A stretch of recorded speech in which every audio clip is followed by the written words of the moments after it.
नमस्कार। कार्यक्रम बडीगार्ड गतिविधिको आजको अङ्कमा तपाईँलाई हार्दिक स्वागत छ।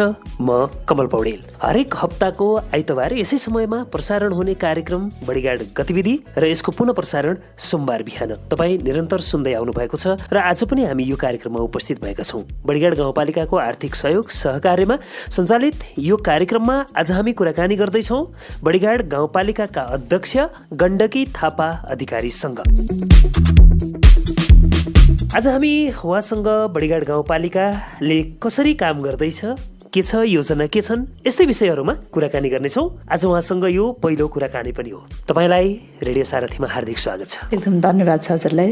यति बेला कुराकानी गर्ने यो अवसर जुटिरहँदाखेरि 110 दिन पुरा भएको छ। तपाईँ गाउँपालिका आउँदै गर्दा जस्तो कल्पना थियो काम गर्दा त्योभन्दा पक्कै फरक हुनसक्छ। कस्तो अनुभव हुँदो रहेछ, यो 100 दिनमा के चाहिँ काम गरेँ भन्ने लाग्छ, कुरा त्यहीबाट सुरु गरौँ। धन्यवाद छ कमल सरलाई। एकदमै यो प्राथमिकताको आधारमा आज एउटा अवसर प्रदान गर्नुभएकोमा पनि म धन्यवाद दिन चाहन्छु। र पत्रकारितामा यति ठुलो शक्ति हुन्छ जो हामीले जान्दै नजानेको कुरा, सिक्दै नसकेको कुराहरू पनि र सुन्दै नसुनेको कुराहरू पनि पत्रकारिता मार्फत हामीले एउटा अवसर पनि प्राप्त गर्न सक्छौँ। जान्न सक्ने, सुन्न सक्ने र बुझ्न सक्ने एउटा वातावरणको पनि सिर्जना हुन्छ। यो मानेमा पनि मैले हजुरलाई धेरै धेरै धन्यवाद दिन चाहन्छु। म बडीगार्ड गाउँपालिकाको अध्यक्षको पद बहाली भइसकेको आज 110 दिन समथिङ 110 दिन भएको छ होइन। यो पिरियडमा चाहिँ अब हिजो पदभन्दा बाहिर रहँदै गर्दा र आज पदमा आएर काम गर्दै गर्दाखेरि त धेरै फरक छ होइन। जति बाहिर बसेर हामीलाई बोल्न सजिलो हुन्छ, जति हामी यो गर्छौँ त्यो गर्छौँ भनेर जुन हामीले भन्छौँ त्यो चाहिँ अलिकति यहाँ आइसके पछाडि त्यसलाई चाहिँ एउटा व्यावहारिकतामा उतार्नको लागि धेरै चुनौतीहरू, धेरै समस्याहरू छन् होइन। तर पनि त्यो चुनौती र समस्यालाई पार गर्दै हिजो बोलेका कुराहरू हामीले गर्नै पर्ने परिस्थिति छ, गर्नै पर्ने बाध्यता पनि छ र हाम्रो कर्तव्य पनि हो। हामी गर्छौँ भनेर आएको यति धेरै जनताले एउटा विश्वास गरेर जिम्मेवारी दिनुभएको छ। जनमुखी काम गरेर जनताको विश्वासलाई शिरोधारमा राखेर हामीले काम गर्ने पर्ने परिस्थिति छ। त्यसैले त्यति फरक छैन यहाँ। अब किन भन्दाखेरि त्यो भित्रैबाट मैले यो समाजको लागि गर्ने हो, गाउँपालिकाको लागि गर्ने हो, गाउँपालिकाका हरेक नागरिकहरूलाई राज्यले दिने सेवा सुविधाका हरेक पहुँचमा हरेक नागरिकलाई पुर्याउनु पर्छ भन्ने जुन एउटा उद्देश्य र लक्ष्यको साथ मैले यो ठाउँमा आउने एउटा प्रण गरेको थिएँ। तर यहाँ आएर काम गर्दै गर्दा नि मलाई त्यस्तो अप्ठ्यारो फिल चाहिँ भएको छैन। सुरुमा अलिकति सिक्दा बुझ्दा अलिकति त्यो 1-2 महिनाको पिरियडमा अलिकति गाह्रो भए जस्तो भएको थियो। अहिले चाहिँ मलाई त्यस्तो केही छैन, आनन्द महसुस भएको छ। धेरै नागरिकहरू आउनुहुन्छ, सेवा गर्न पाएको छु, त्यसैमा नै मलाई आनन्द लागेको छ। अब तपाईँलाई भनौँ न धेरै ठाउँहरूमा 100 दिनमा यति काम, यस्तो कुराहरू आउँछ। तपाईँले पनि मुख्य रूपमा यो चाहिँ काम सुरु गरेँ भनेर त केही लिस्टहरू त पक्कै बनाइसक्नु भएको छ, केही छ त्यसलाई पनि बताइदिनुहुन्छ कि? यस्तो छ, अब काम त हामी यो असारको मसान्तको नेराग्रामा पनि आएको भएको कारणले गर्दाखेरि अधिकांश कामहरू तपाईँको विभिन्न योजनाका कुराहरूदेखि लिएर हरेक कुराहरू फरफरका कुराहरू अब असार यो आर्थिक वर्ष अन्तिम भएको कारणले गर्दाखेरि अघिल्लै समयका धेरै कुराहरू पनि हामीले गर्नुपर्ने परिस्थिति आयो होइन। तर पनि म आइसके पछाडि पनि हामीले शिक्षाको क्षेत्रमा, स्वास्थ्यको क्षेत्रमा अलिकति चेन्ज गर्न खोजिरहेका छौँ। अहिले विशेष गरेर त्यो चेन्ज गर्न खोजिरहेको परिस्थितिले गर्दाखेरि पनि होला हामीले चाहिँ स्वास्थ्यकामा पनि धेरै कार्यविधिहरू बनाएर हामीले अगाडि बढ्ने खालको कुराहरू गरिरहेका छौँ। त्यसै गरेर तपाईँको शिक्षाको क्षेत्रमा पनि हामीले धेरै कार्यविधि नै बनाएर अगाडि बढ्न खोजिरहेका छौँ। र त्यसै गरेर चाहिँ शिक्षाकै कुरा गर्ने हो भने हामीले चाहिँ शिक्षामा अहिले यति बेला म आइसके पछाडि पनि हामीले 2 दिनसम्म एउटा मोटिभेसनल तालिम पनि हामी सञ्चालन गऱ्यौँ होइन। यो मोटिभेसनल डाक्टर ताराजीलाई लिएर हामीले चाहिँ पुरै अब बडीगार्ड गाउँपालिकामा कार्यरत सम्पूर्ण शिक्षकहरूको लागि मोटिभेसनल तालिम 1 दिन सञ्चालन गऱ्यौँ र 1 दिन फेरि बडीगार्ड गाउँपालिकामा रहेका 66 वटा सामुदायिक विद्यालय र 2 वटा संस्थापन विद्यालयका गरेर हामीले तिनी माध्यमिक तहका 10 क्लासमा पढ्ने विद्यार्थीहरूको लागि पनि हामीले यो शिक्षा सम्बन्धी मोटिभेसनल तालिमहरू दियौँ। त्यसबाट पनि एउटा अलिअलि केही सुधारात्मक कुराहरू आउँछ कि भन्ने एउटा आशा र अपेक्षा हो। र सँगसँगै फेरि हामीले शिक्षामा एउटा पनि कार्यविधिहरू बनेका थिएनन् योभन्दा अगाडि होइन। बनेका रहन्छन्। उहाँहरूले चाहिँ सङ्घीय ऐन अनुसार नै उहाँहरूले काम गरिराख्नु भएको रहेछ। त्यो भएको कारणले गर्दाखेरि अहिले फेरि हामीले यति बेला शिक्षाका विभिन्न कार्यविधिहरू बनाएर हामीले प्रक्रिया शिक्षाको कामहरूलाई अगाडि बढाइरहेका छौँ। र सँगसँगै हामीले अस्ति 26औं विश्व साक्षरता दिवसको अवसर पारेर पनि हामीले बडीगार्ड गाउँपालिका अन्तर्गत रहेका सबै माध्यमिक विद्यालयहरू 9 र 10 क्लासमा पढ्ने विद्यार्थीहरूको लागि हामी क्विज कन्टेस्ट कार्यक्रम पनि सम्पन्न गरिसकेका छौँ। 24 गते मात्र हामीले फेरि यो शिक्षा समिति अलिकति अगाडि नै बनेको थियो, कार्यविधि अनुसार नै हाम्रो शिक्षा समिति बनेको छ हैन। त्यो शिक्षा समिति बन्ने क्रममा चाहिँ जुन कार्यविधिले के भनेको छ भन्दा स्वयं पालिकाको अध्यक्ष हैन, त्यस पछाडि तपाईको त्यसमा चाहिँ विविध कार्यविधिहरू छन्, त्यो विधि अनुसार नै हामीले चाहिँ समिति बनाएका छौँ। र समिति बनाइसके पछाडि फेरि हामी कहाँ पहिलेदेखि आएर बसेको 27वटा तपाईको यो प्रावि दरबन्दीहरू र एउटा माविको दरबन्दी यतिकै बसिरहेको थियो हैन। हाम्रो कार्यविधि नबनेको कारणले गर्दा र शिक्षा समिति फुलफिल नभएको कारणले गर्दाखेरि हामीले त्यसलाई वितरण गर्न पाइरहेका थिएनौँ। र एउटा कुरा, अर्को कुरा फेरि हामीले विद्यालयलाई अलिकति अनुगमन गर्नुपर्ने, विद्यार्थीको संख्या, त्यहाँको दरबन्दी, त्यहाँको भौगोलिक परिस्थिति सबै हेरेर मात्रै हामीले दरबन्दी वितरण गर्ने, हजुवा पाराको भरमा दरबन्दी वितरण गर्नु हुँदैन भन्ने उद्देश्यका साथ हामीले जहाँ विद्यार्थीको संख्या अत्याधिक चाप बढी छ, दरबन्दी कम छ हैन, त्यस्तो विद्यालयहरूमा मात्रै हामीले त्यहाँ वितरण गर्नुपर्छ भन्ने उद्देश्यले हामीले फेरि शिक्षा समिति पूर्ण भइसके पछाडि हामी अस्ति 24 गते शिक्षा समितिको बैठक बसेर फेरि हामीले त्यो 27वटा प्राविको दरबन्दी र एउटा माविको दरबन्दी पनि वितरण गरेका छौँ। तपाईँले पनि त्यो हेर्न सक्नुहुन्छ हामीले कुन कार्यविधि अनुसार बनाएका छौँ भन्ने कुरा कार्यविधि नै मैले हजुरलाई देखाउने छु र हजुरले पनि खोजेर लानुहुनेछ हैन। र त्यसरी हामीले दरबन्दी वितरण गर्दै गर्दाखेरि पनि अब कतिपय विद्यालयहरूमा अत्याधिक विद्यार्थीको चाप पनि छ। अब यति बेला जुन पढ्न नसकेका विद्यालयहरूमा चाहिँ फेरि आउने दरबन्दीहरू फेरि हामीले त्यसरी व्यवस्थापन गरेर लाने कुराहरू गरिरहेका छौँ, जसले गर्दाखेरि हामीले के छ त भन्दाखेरि 1 देखि 3 क्लाससम्म चलिरहेको विद्यालयमा अनिवार्य 3वटा दरबन्दी गराउनु पर्ने। त्यस्तै गरेर 1-5 चलेकोमा चाहिँ 5वटा दरबन्दी र आधारभूत तह चलेकोमा चाहिँ हामीले 7वटा दरबन्दी, 1 क्लासदेखि 10 क्लाससम्म चलेको विद्यालयमा चाहिँ 12वटा दरबन्दी र जहाँ उच्च मावि +2 चलेको छ त्यसमा चाहिँ न्यूनतम पनि हामीले 16वटा दरबन्दी पुर्याउने तरिकाले त्यसरी चाहिँ हामी गइरहेका छौँ हैन। अब काम गर्ने क्रममा कतै केही त्रुटि हुन सक्छ, तपाईहरुको सुझाव सल्लाहको आवश्यकता पनि हामीलाई परेको छ र यसरी शिक्षालाई हामीले अगाडि बढाउन खोजिरहेका छौँ। र हामीले 10वटा जुन हामीले नीति तथा कार्यक्रममा पनि त्यो कुराहरू तय गरेका थियौँ। विभिन्न भूगोलको कारणले गर्दाखेरि तपाईको शिक्षाबाट वञ्चित भएका साना हाम्रा लालाबालाहरू एउटा बाल विकास पनि पढ्न नपाएर एकदम वञ्चित हुनु भएको परिस्थिति थियो। त्यही परिस्थितिलाई मध्यनजर गरेर हामीले अब यो बडीघाट गाउँपालिका हजुरलाई थाहा नै छ एकदमै भूगोलको विकटता छ हैन। यो भूगोलको विकटताको कारणले गर्दाखेरि ती वञ्चित भएका विद्यार्थीलाई फेरि हामीले 10वटा नयाँ बाल विकास थप गर्ने र त्यसको जुन लाग्ने आर्थिक स्रोत हुन्छ त्यो यहाँ पालिकाबाट नै व्यवस्थापन गर्ने भनेर फेरि हामीले 10वटा बाल विकासहरू पनि हामीले अस्तिको तपाईको हाम्रो शिक्षा समितिले निर्णय गरेर कुन ठाउँमा राख्ने त बाल विकास भनेर भन्दै गर्दा यो भन्दा अगाडिको कार्यपालिकाको बैठकमा हामीले सबै वडाका वडा अध्यक्षहरूलाई तपाईहरुले एक-एकवटा जहाँ आवश्यकता छ त्यो ठाउँका मात्रै तपाईले बाल विकासहरू लिनुस् भनेर हामीले मागेका थियौँ। उहाँहरूले 2-2वटा बाल विकासहरू लिएर आउनु भएको थियो, नामावली लिएर आउनु भएको थियो। तर हामी यति बेला हामीले 10वटा भन्दा माथि दिन नसक्ने हो कि न्यूनतम हामी 10वटा दिने भनेर एउटा क्राइटेरिया तोकेका थियौँ। त्यो भएको कारणले गर्दाखेरि फेरि हामीले सबै वडामा एक-एकवटा तपाईको बाल विकासलाई पनि हामीले व्यवस्थापन गरेका छौँ। भनेपछि शिक्षा र स्वास्थ्यलाई पहिलो प्राथमिकतामा राखेर यहाँहरूले 100 दिनको काम पुरा गर्नु भएको छ। अब 100 दिनपछि तपाईँले कल्पना गरेको 5 वर्षपछिको बडीघाटतर्फ जान मलाई मन लागिरहेको छ, किनभने तपाईँ आफैमा महिला हुनुहुन्छ, शिक्षित व्यक्ति हुनुहुन्छ, अनुभवको हिसाबले विभिन्न सामाजिक अभियान र संस्थाहरूसँग आबद्ध व्यक्ति हुनुहुन्छ। त्यसकारण पनि आम भुइँ मान्छेको अपेक्षा तपाईँसँग अलि बढी हुनसक्छ। त्यसलाई व्यवहारत पुष्टि गर्नुपर्ने चुनौती तपाईँसँग छ। अब 5 वर्षपछिको बडीघाट गाउँपालिका कस्तो बन्ला, तपाईँले परिकल्पना के गर्नुभएको छ, कस्ता के सम्भावना हुन सक्छन्, के चाहिँ चुनौती हुन सक्ला? यस्तो अब हाम्रो अवधि चाहिँ 5 वर्ष हो हैन। यो 5 वर्षको पिरियडमा यो बडीघाटमा उथलै पुथलै हुन्छ भन्ने त होइन, तर सामान्य नागरिकहरूको एउटा आधारभूत आवश्यकता पूरा हुनुपर्छ भन्ने हाम्रो लक्ष्य र मान्यता पनि हो हैन। एउटा सामान्य खानेपानी होस्, एक घर एक धारा होस् हैन। सबै नागरिकहरू कमसेकम आफ्नो वडादेखि आफ्नो गाउँदेखि बडीघाटको गाउँपालिकामा सम्म आउनको लागि अथवा स्वास्थ्य संस्थासम्म पुग्नको लागि एउटा सहज ढङ्गको एउटा नाली सहितको बाटो होस्, हाम्रो लक्ष्य त छ नि। अब हुन त यो 5 वर्षको पिरियडमा जसरी पनि 10वटा वडाका 10वटा केन्द्र जोड्ने बाटो सकेसम्म हामीले कालोपत्रे गर्ने, नभए नाली सहितको भए पनि ग्राभेलिङ गर्ने भन्ने लक्ष्य चाहिँ छ। अब हामी कति पुरा गर्न सक्छौँ कति पुरा गर्न सक्दैनौँ त भोलि कामले देखाउला। तर हाम्रो मेहनत चाहिँ हाम्रो कल्पना त्यो छ र हाम्रो मेहनत पनि जारी छ।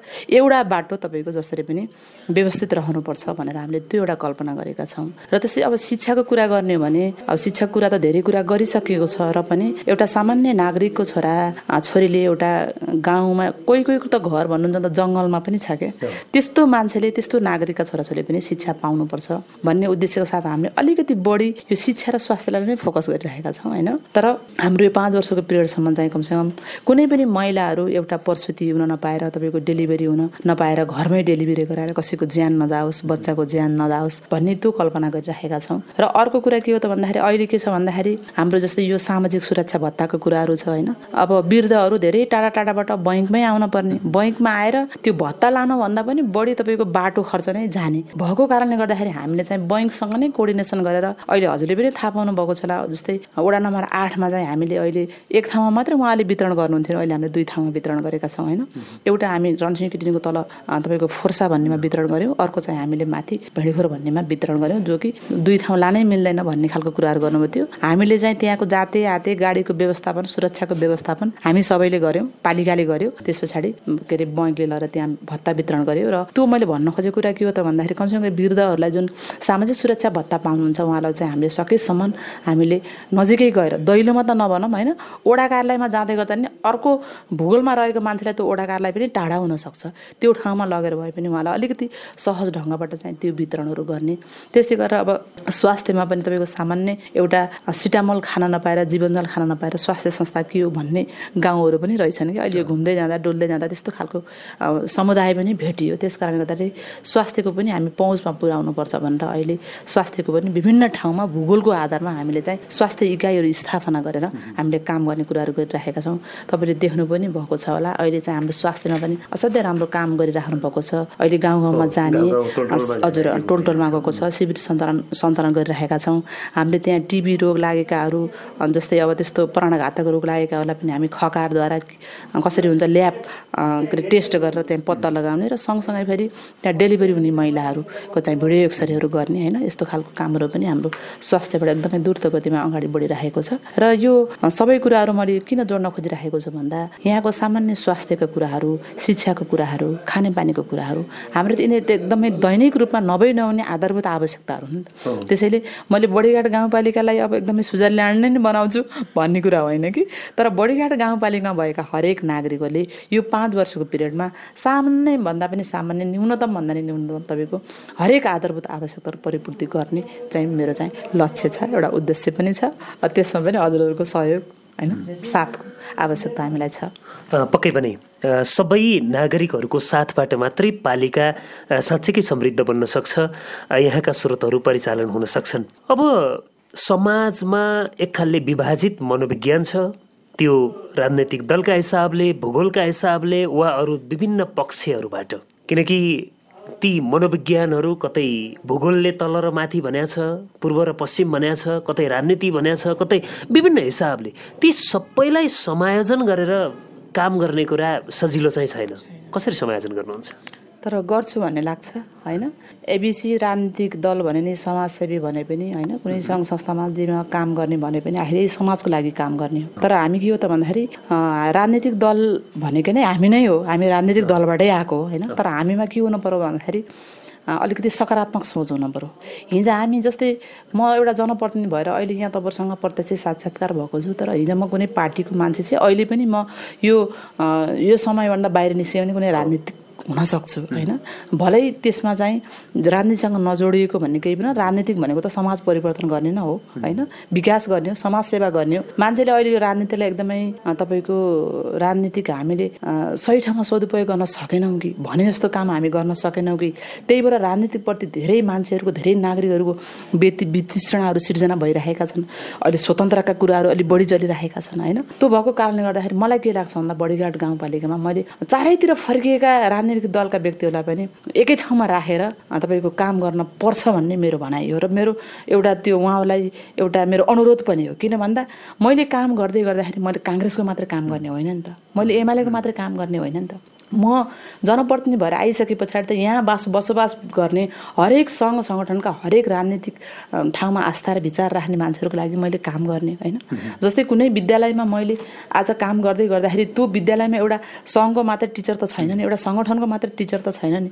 त्यस कारणले गर्दाखेरि के हो त भन्दाखेरि हामी साँच्चीकै राजनीतिक भनेको समाजसेवी हो। समाजसेवाको लागि हामीले काम गर्ने एउटा दृढ सङ्कल्प बोकेर हामी अगाडि बढेको हो भने त हामी मिलेर काम गर्ने क्रममा त बडिघाट गाउँपालिका अब जनप्रतिनिधिको मात्रै होइन नि त।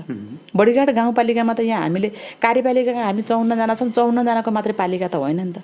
यो त यहाँका शिक्षकको, यहाँका स्वास्थ्य कर्मीहरूको, यहाँका राजनीतिक कर्मीहरूको, यहाँका युवाको, यहाँका महिलाको, यहाँका अधिकांश नागरिकहरू हो नि त। त्यस कारणले गर्दा सबैजना मिलेर मात्रै हामीले समृद्ध बडिघाट गाउँपालिका बनाउन सक्छौँ, सुखी बडिघाट गाउँपालिका बनाउन सक्छौँ। त्यस कारण हामी मिल्न पर्ने त अन्ततगत नमिलेसम्म के अरे त्यसको कुनै अर्थै छैन। मिल्नै पर्छ, मिलेर मात्रै हामीले काम गर्न सकिन्छ, नमिलेसम्म हामीले काम गर्न सकिन्न। हामीले अलिकति आउटपुट देखाउन खोजिरहेका छौँ। बडिघाट गाउँपालिका अहिले जस्तै अघिल्लो वर्षको अघिल्लो तपाईँको यो 74 साल पछाडिको जनप्रतिनिधिको हिसाबले हामीले हेर्दै गर्दाखेरि बडिघाट गाउँपालिका राम्रो क्याटेगोरीमा आएको छ नि त। गाउँपालिकाभरिमा मैले अब विभिन्न ठाउँमा तालिम ल्याएँ, पोखरामा तालिम ल्याएँ, बागलुङमा तालिम ल्याएँ, वार्षिक समीक्षामा गइयो होइन। जाँदै गर्दाखेरि बडिघाट गाउँपालिकाले राम्रै काम गरेको देखिरहेको, गरेर त राम्रो देखिएको छ नि त होइन र। सबै अब यत्रो प्रशासनिक भवन बनेको छ, सबै वडामा चाहिँ भवन निर्माण हुँदैछन्, सम्पन्न हुँदैछन्, विभिन्न खालका सार्वजनिक सम्पत्तिहरू बनेका छन् होइन। जस राज्यको लगानी भए भने एउटा यो ठाउँमा बसेको एउटा पदीय दायित्व बोध गरेको मान्छेको सक्रियता र क्रियाशीलबाट भएको हो नि त। त्यसलाई त मान्न पर्छ नि त होइन। त्यस भएको कारण त्यो भवनहरू बनाउँदै गर्दा अहिले उहाँहरूले बनाउनु भएको थियो र अहिले मैले तपाईँहरूको आफ्नो प्रशासनिक भवन छ कि छैन भनेर सोध्दै गर्दा त प्रशासनिक भवन छ भनेर मलाई गर्व गर्न भएको छ नि त। भनेपछि त त्यो त एउटा सिङ्गो बडिघाट गाउँपालिकाको गरिमा र सिङ्गो बडिघाट गाउँपालिकाको इज्जत यो 753वटा गाउँपालिका नगरपालिका मध्ये एउटा उत्कृष्ट गाउँपालिका बनाउने हो भने त 54 जना जनप्रतिनिधिको मात्रै त होइन नि त। यहाँका हरेक जिम्मेवारी नागरिकहरूको यो जिम्मेवारी हो। त्यस कारणले गर्दाखेरि सबैजना त चारैतिर फर्कन पर्ने आवश्यकता छैन। चारैतिर फर्केकालाई आफूतिर फर्काएर एक मतो एक झोतो बनाएर विकास काम गर्दै गर्ने क्रममा कतै चुहाटो हुन्छ, कतै भ्रष्टाचार हुन्छ, कतै गलत हुन्छ भने करेक्सन गर्नुपर्छ। राजनीतिक दलले करेक्सन गर्नुपर्छ, खोज्नुपर्छ कहाँ के भयो, कसरी भयो, किन भयो, केलाई भयो, के कारणले भयो होइन। यो खोज्नुपर्छ। तर राम्रो कामलाई त राम्रो नि त भन्न सक्नुपर्छ नि त होइन। जसरी अहिले मैले विगतका जनप्रतिनिधिलाई मैले कुरा गरिराखेको छु, अध्यक्षले काम गर्नुभएको छ, राम्रो गर्नुभएको छ। काम गर्ने क्रममा कतै त्रुटि भयो होला, कतिपय कुरा त उहाँलाई जानकारी नै नभएर त्रुटि भएका कुराहरू यहाँ देखिन्छन् कि होइन। तर त्यो गर्ने क्रममा हुन्छ, नहुने होइन। त्यस कारणले गर्दाखेरि यो जता जता फर्किए पनि आखिर साँच्चीकै राजनीतिक दलले समाज विकासको लागि र साँच्चीकै के अरे यो पालिकाको लागि उहाँले चाहिँ देन गर्न जरुरी छ कि। त्यस कारणले गर्दा हामी सबै नमिलेसम्म सबै बडिघाटवासी एकताबद्ध भएर बडिघाट बनाउने अभियानमा लाग्नुपर्छ। त्यस कारणले गर्दाखेरि यो यताउता फर्किने भन्ने होइन, एकातिर भएर एकत्रित भएर काम गर्नुपर्छ। मैले त्यसको च्यालेन्जको कुरा गरेँ। हजुर, मैले पनि अहिले लगभग मैले सबै दलका मान्छेलाई समेट्न खोजिरहेको छु नि त। तपाईँले देख्नुभएको छ होला नीति तथा कार्यक्रम बनाउँदै गर्दाखेरि पनि मैले अधिकांशसँग सुझाव मागेको छु। राजनीतिक दलको पहिलो बैठक राखेको छु। किन भन्दा मैले राजनीतिक दललाई बाहिर राखेर म नै सर्वेसर्वा म भन्न सक्दैन, किन म पनि दलबाट आएको। त्यसैले दलको अस्तित्व राख्नु, यो देश नै दलले सञ्चालन गरेको छ, हरेक कुराहरू भागवण्डा छ भनेपछि आज म जनप्रतिनिधि आएँ भन्दा दल केही होइन कोही होइन भन्न त म सक्दैन नि त। त्यसैले दललाई राखेर सबैभन्दा पहिला दलीय बैठक बसेको छ, त्यसपछि विभिन्न सरकारवालासँग बैठक बसेको छ। त्यसरी चाहिँ सबैको सुझाव सङ्कलन ल्याएर हामी नीति तथा कार्यक्रम बनायौँ। नीति तथा कार्यक्रममा पनि तपाईँको कार्यक्रम सञ्चालन विधिले के भन्छ भन्दा कार्यपालिकाको त्यो गाउँसभाको जनप्रतिनिधि बाहेक बाहिरको नबोलाइ भन्छ। त्यो सञ्चालन विधि पनि तपाईँले हेर्नुभएको छ होला होइन। तर हामीले उद्घाटन सत्र र बन्द सत्र बनाएर दलको पनि अपनत्व हुनुपर्छ। यो पालिका दलको राजनीतिक दलबाट सञ्चालन भएको छ। त्यस कारणले उहाँहरूलाई पनि यहाँ ल्याउनुपर्छ, सहभागी बनाउनुपर्छ, उहाँहरूको पनि अस्तित्व र अपनत्व हुनुपर्छ भन्ने हिसाबले हामीले उहाँलाई राख्यौँ, उद्घाटन सत्र गरायौँ। त्यसपछि दोस्रो सेसन बन्द सत्र भइसके पछाडि हाम्रो कार्यपालिकाको के अरे गाउँसभा भयो होइन। भइसके पछाडि पनि तपाईँको बजेटका कुराहरूमा पनि विभिन्न प्रकारका योजनाहरू आए। योजना आउँदै गर्दाखेरि वडा अध्यक्षहरूलाई पनि हामीले कतै त्यस्तो बायसनेस नगरेर, कतै पनि त्यस्तो अन्याय नहुने ढङ्गबाट गर्नुपर्छ है भनेर भनेका छौँ। सायद त्यो तपाईँले पनि हेर्नुभएको छ। सबैलाई भूगोलको हिसाबले र त्यहाँको आय स्रोतको हिसाबले हामीले बजेटको सिलिङ दिएका छौँ। बजेटको सिलिङ दिइसके पछाडि फेरि हामीले सबै वडा अध्यक्षदेखि लिएर त्यहाँका जिम्मेवार साथीहरूबाट केही योजनाहरू आएका छन् भने त्यहाँ हेरेर सोधेर अध्यक्षलाई नसोधिकन केही नगर है, अध्यक्षको नै तपाईँको म्यान्डेट लिएर आऊ है, हामी भनेका छौँ। त्यसैले मलाई लाग्छ सबैको अपनत्व हुने गरी काम गरेको छु भन्ने कुरामा म ढुक्क छु, म गर्छु भने। तर मान्छेमा के हुनु पर्छ, सकारात्मक सोच हो। होइन, अहिले भर्खर मेरो सन्दर्भका हिसाबले तपाईँ ठ्याक्कै कति गर्नुभयो भनेर पनि म भन्दा पनि अहिले सुरुको चरणमा खास गरी यस्ता च्यालेन्जहरू हुनसक्छन्, त्यसलाई तपाईँ कसरी फेस गर्नुहुन्छ अथवा त्यसलाई भन्ने हिसाबले गए। अब जनप्रतिनिधिहरूलाई आरोपहरू लाग्छ, त्यो भनेको तपाईँलाई आरोप लागेको भनेको होइन कि आम रूपमा लाग्छ कि जनप्रतिनिधिहरू बिचौलियाको चङ्गुलमा पर्छन्, परिवेश फेरिन्छ, हिजोका कुरा फेरिन्छन् भनिन्छ। तपाईँलाई चाहिँ के लाग्छ? लाग्दैन, मलाई त्यस्तो फेरिँदैन। जस्तै म एउटा जनप्रतिनिधि, म मेरै उदाहरण दिन चाहन्छु होइन। हुन त बाहिर हेर्दाखेरि फल्नु अब चुनाव जित्यो, पालिकामा गयो, सर र सेतो गाडीमा चढेको छ, हिँडेको छैन। तर त्यो सेतो प्लेटको गाडीभित्र चढेको मान्छेको भित्र पीडा र समस्या र चुनौतीहरू के छन् भनेर निहाल्न जरुरी छ कि होइन। त्यो भएको हिसाबले अब जस्तै हिजो कस्ता थिए, आज कस्ता भए जनप्रतिनिधि, त्यो होइन। तपाईँले देख्नुहुन्छ यही समाजमा बस्ने, यही ठाउँमा बस्ने लक्ष्य ठुलो छ होइन। यो बल्ल त हाम्रो सुरुवातीको चरण हो नि त। यो सुरुवातीको चरण हो। यो सुरुवातीको चरणमा मैले सुरुवातमा जे देख्नुहुन्छ तपाईँले अन्तिमसम्म भोलि म सांसद लड्न सकुला, मन्त्री खाम्ला, त्यो बेला नि तपाईँले त्यही देख्नुहुन्छ। हेर्नुहोला, अहिले तपाईँले यो रेकर्ड गर्नुभएको छ, त्यति बेला नि तपाईँले सुन्नु होला। हामीमा त्यस्तो कुनै पनि चेन्ज हुनु पनि दिँदैन। जस्तै अब जनप्रतिनिधिको लागि राज्यले दिएको जुन सुविधाको कुराहरू छ नि, त्यो सुविधाको कुराहरूमा मलाई के लाग्छ भन्दाखेरि मैले यो सुविधा खान्न होइन। अब केही समय त ऊ हाइलाइट होला, पत्र पत्रिकामा नि आउला, तर सुविधा यता नखाँदै गर्ने, उता भित्र फेरि त्यो सुविधाको भन्दा नि डबल तिर्बल तपाईँको सुविधा लिएको हो कि उपभोग गरेको हो कि जनप्रतिनिधि भन्ने पनि मैले बुझ्छु कि यो त आम रूपमै कसैले सुविधा खान्न भन्ने कुरालाई सकारात्मकै हेर्छ भन्ने चाहिँ लाग्दैन। तर त्यसलाई उपयोग कति गर्यो मात्रै मैले भन्न खोजेको। जस्तै जति आरोपहरू लाग्छ, त्यो चाहे सांसद हुने हुन्, चाहे अध्यक्ष हुने हुन्, बिचौलियाले चाहिँ फसाउँछन् है, बिचौलियाले हुन्छ, यस्तो खालको कुरा आउँछ। त्यही भएर त तपाईँलाई चाहिँ के लाग्छ? तपाईँ आफै राजनीति गरेर आइरहेको मान्छे भनेर मात्रै मैले सोधेको। म त्यो कुरामा फस्ने कुरामा म फसेन भन्ने लाग्छ। तर के हो त भन्दाखेरि म अलिक सतर्कता हुनुपर्ने चाहिँ अब यहाँको अब कर्मचारीहरूको काम जस्तै धेरै कुराहरू हामीले अध्ययन पनि गर्न पर्दो रहेछ होइन। अध्ययन गर्ने क्रममा चाहिँ मलाई फेरि के कुरामा म फस्दैन भन्ने लाग्छ भने अब कसैले त्यसो षड्यन्त्रकारी भूमिका गरेर फसाउने नै रहेछन् भने त फसलान्, अब त्यो पनि सामना गरौँला। तर मेरो आफ्नो मनमा के छ भन्दाखेरि, मेरो आफ्नो लक्ष्य के छ भन्दाखेरि मैले कुनै पनि त्रुटि गर्दिनँ, गल्ती गर्दिनँ, म भ्रष्टाचार पनि गर्दिनँ, म भ्रष्टाचार गर्न पनि दिन्न। र त्यस पछाडि तपाईँको जति पनि यो योजनाहरू छन् एकदमै द्रुत रूपमा चाहिँ अनुगमन गरेर अगाडि बढ्ने कुराहरू र जति सक्दो यो राज्यको यो स्थानीय सरकारको सम्पत्ति छ त्यसलाई चाहिँ बचाउने पक्षमा छु म। हामीले नबचाए कसले बचाउने? हामीले संरक्षण नगरे कसले संरक्षण गर्ने? सोध्नुहोस्, यहाँ प्रमुख प्रशासकीय अधिकृत हुनुहुन्छ, यहाँ अरू कर्मचारीले पनि तपाईँले सोध्न सक्नुहुन्छ होइन। हिँड्दै गर्दाखेरि मैले त्यो गाडीमा तेल हाल्ने क्रममा पनि मैले एकदम अड्कलेर तपाईँको होइन, यहाँबाट यहाँ जाँदाखेरि कति तेल लाग्छ, यहाँबाट यहाँ आउँदा कति, यो यति किलोमिटर गुड्दै गर्दा कति तेल लाग्छ भन्ने शुद्ध पनि मैले हिसाब किताब गरेको छु। ठिक छ, त्यो त तपाईँको त्यो कामका लागि हामी पनि सल्युट गर्छौँ। र त्यो सँगसँगै जोडिएका खास गरी बडिगाड गाउँपालिकाभित्र गाली पछाडि थियो, तर प्रसङ्ग आएपछि यतै कुरा गरौँ जस्तो लाग्यो। खास गरी यो सार्वजनिक सम्पत्तिहरूको संरक्षणको सन्दर्भमा बाटो जुन बाटोहरूको मापदण्डभन्दा विपरीत बनिरहेका संरचनाहरू हटाउने सन्दर्भमा अथवा अहिले पनि हाइवेमा या अरू कुनै बाटोमा जो राज्यले लगानी गरेर खनिरहेका बाटोहरूलाई चाहिँ व्यक्तिगत रूपमा प्रयोग गरिरहेका, कतै आँगन बनाइरहेका अथवा यस्ता अवस्थाहरू हामी देख्न सक्छौँ होइन। ती पनि सार्वजनिक सम्पत्तिहरू हुन्। ती सम्पत्तिहरू सँगसँगै गिटी बालुवादेखि लिएर हामी बडिगाड गाउँपालिका ढुङ्गामा पनि अगाडि छ, ढुङ्गा खानी छ। अब मदिरा र भाँगोको कुरा यहाँहरूले नीति कार्यक्रममै मजाले उठाउनु भएको छ। अब त्यसलाई व्यवस्थापन गर्ने च्यालेन्जहरू त छन्।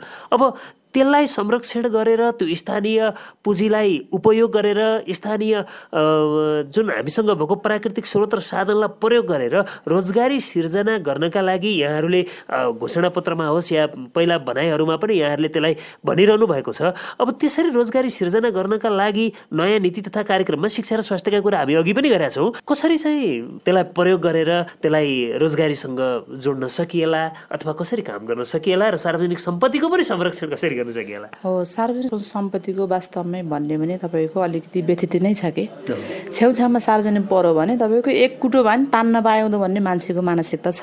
मयौँ भन्ने मान्छेले पनि सार्वजनिक पायो भने तपाईँको हालिमाली गर्ने पक्षमा छ। तर यसलाई चाहिँ हामीले अहिले यति बेला चाहिँ हुन त यो सुकुम्बासीको लागि, जग्गाविहीनको लागि होइन, अव्यवस्थित बसाइको लागि पनि एउटा राज्यले एउटा उस पनि ल्याएको छ होइन, कार्यक्रम पनि ल्याएको छ। र हामीले बडीघाट गाउँपालिका पनि अहिले भूमि आयोगको सम्झौता पनि हामी गरिसकेका छौँ। यति बेला सम्झौता गरेर पनि तपाईँको अहिले यो फर्म आएर पनि फर्म भर्ने प्रक्रिया अगाडि बढिसकेको छ होइन। यो कतै त्यस्तो अव्यवस्थित बसोबास गर्नुहुने र सुकुम्बासीहरू हुनुहुन्छ भने त्यो फर्म भर्नको लागि पनि म यहाँबाट आह्वान गर्न चाहन्छु होइन।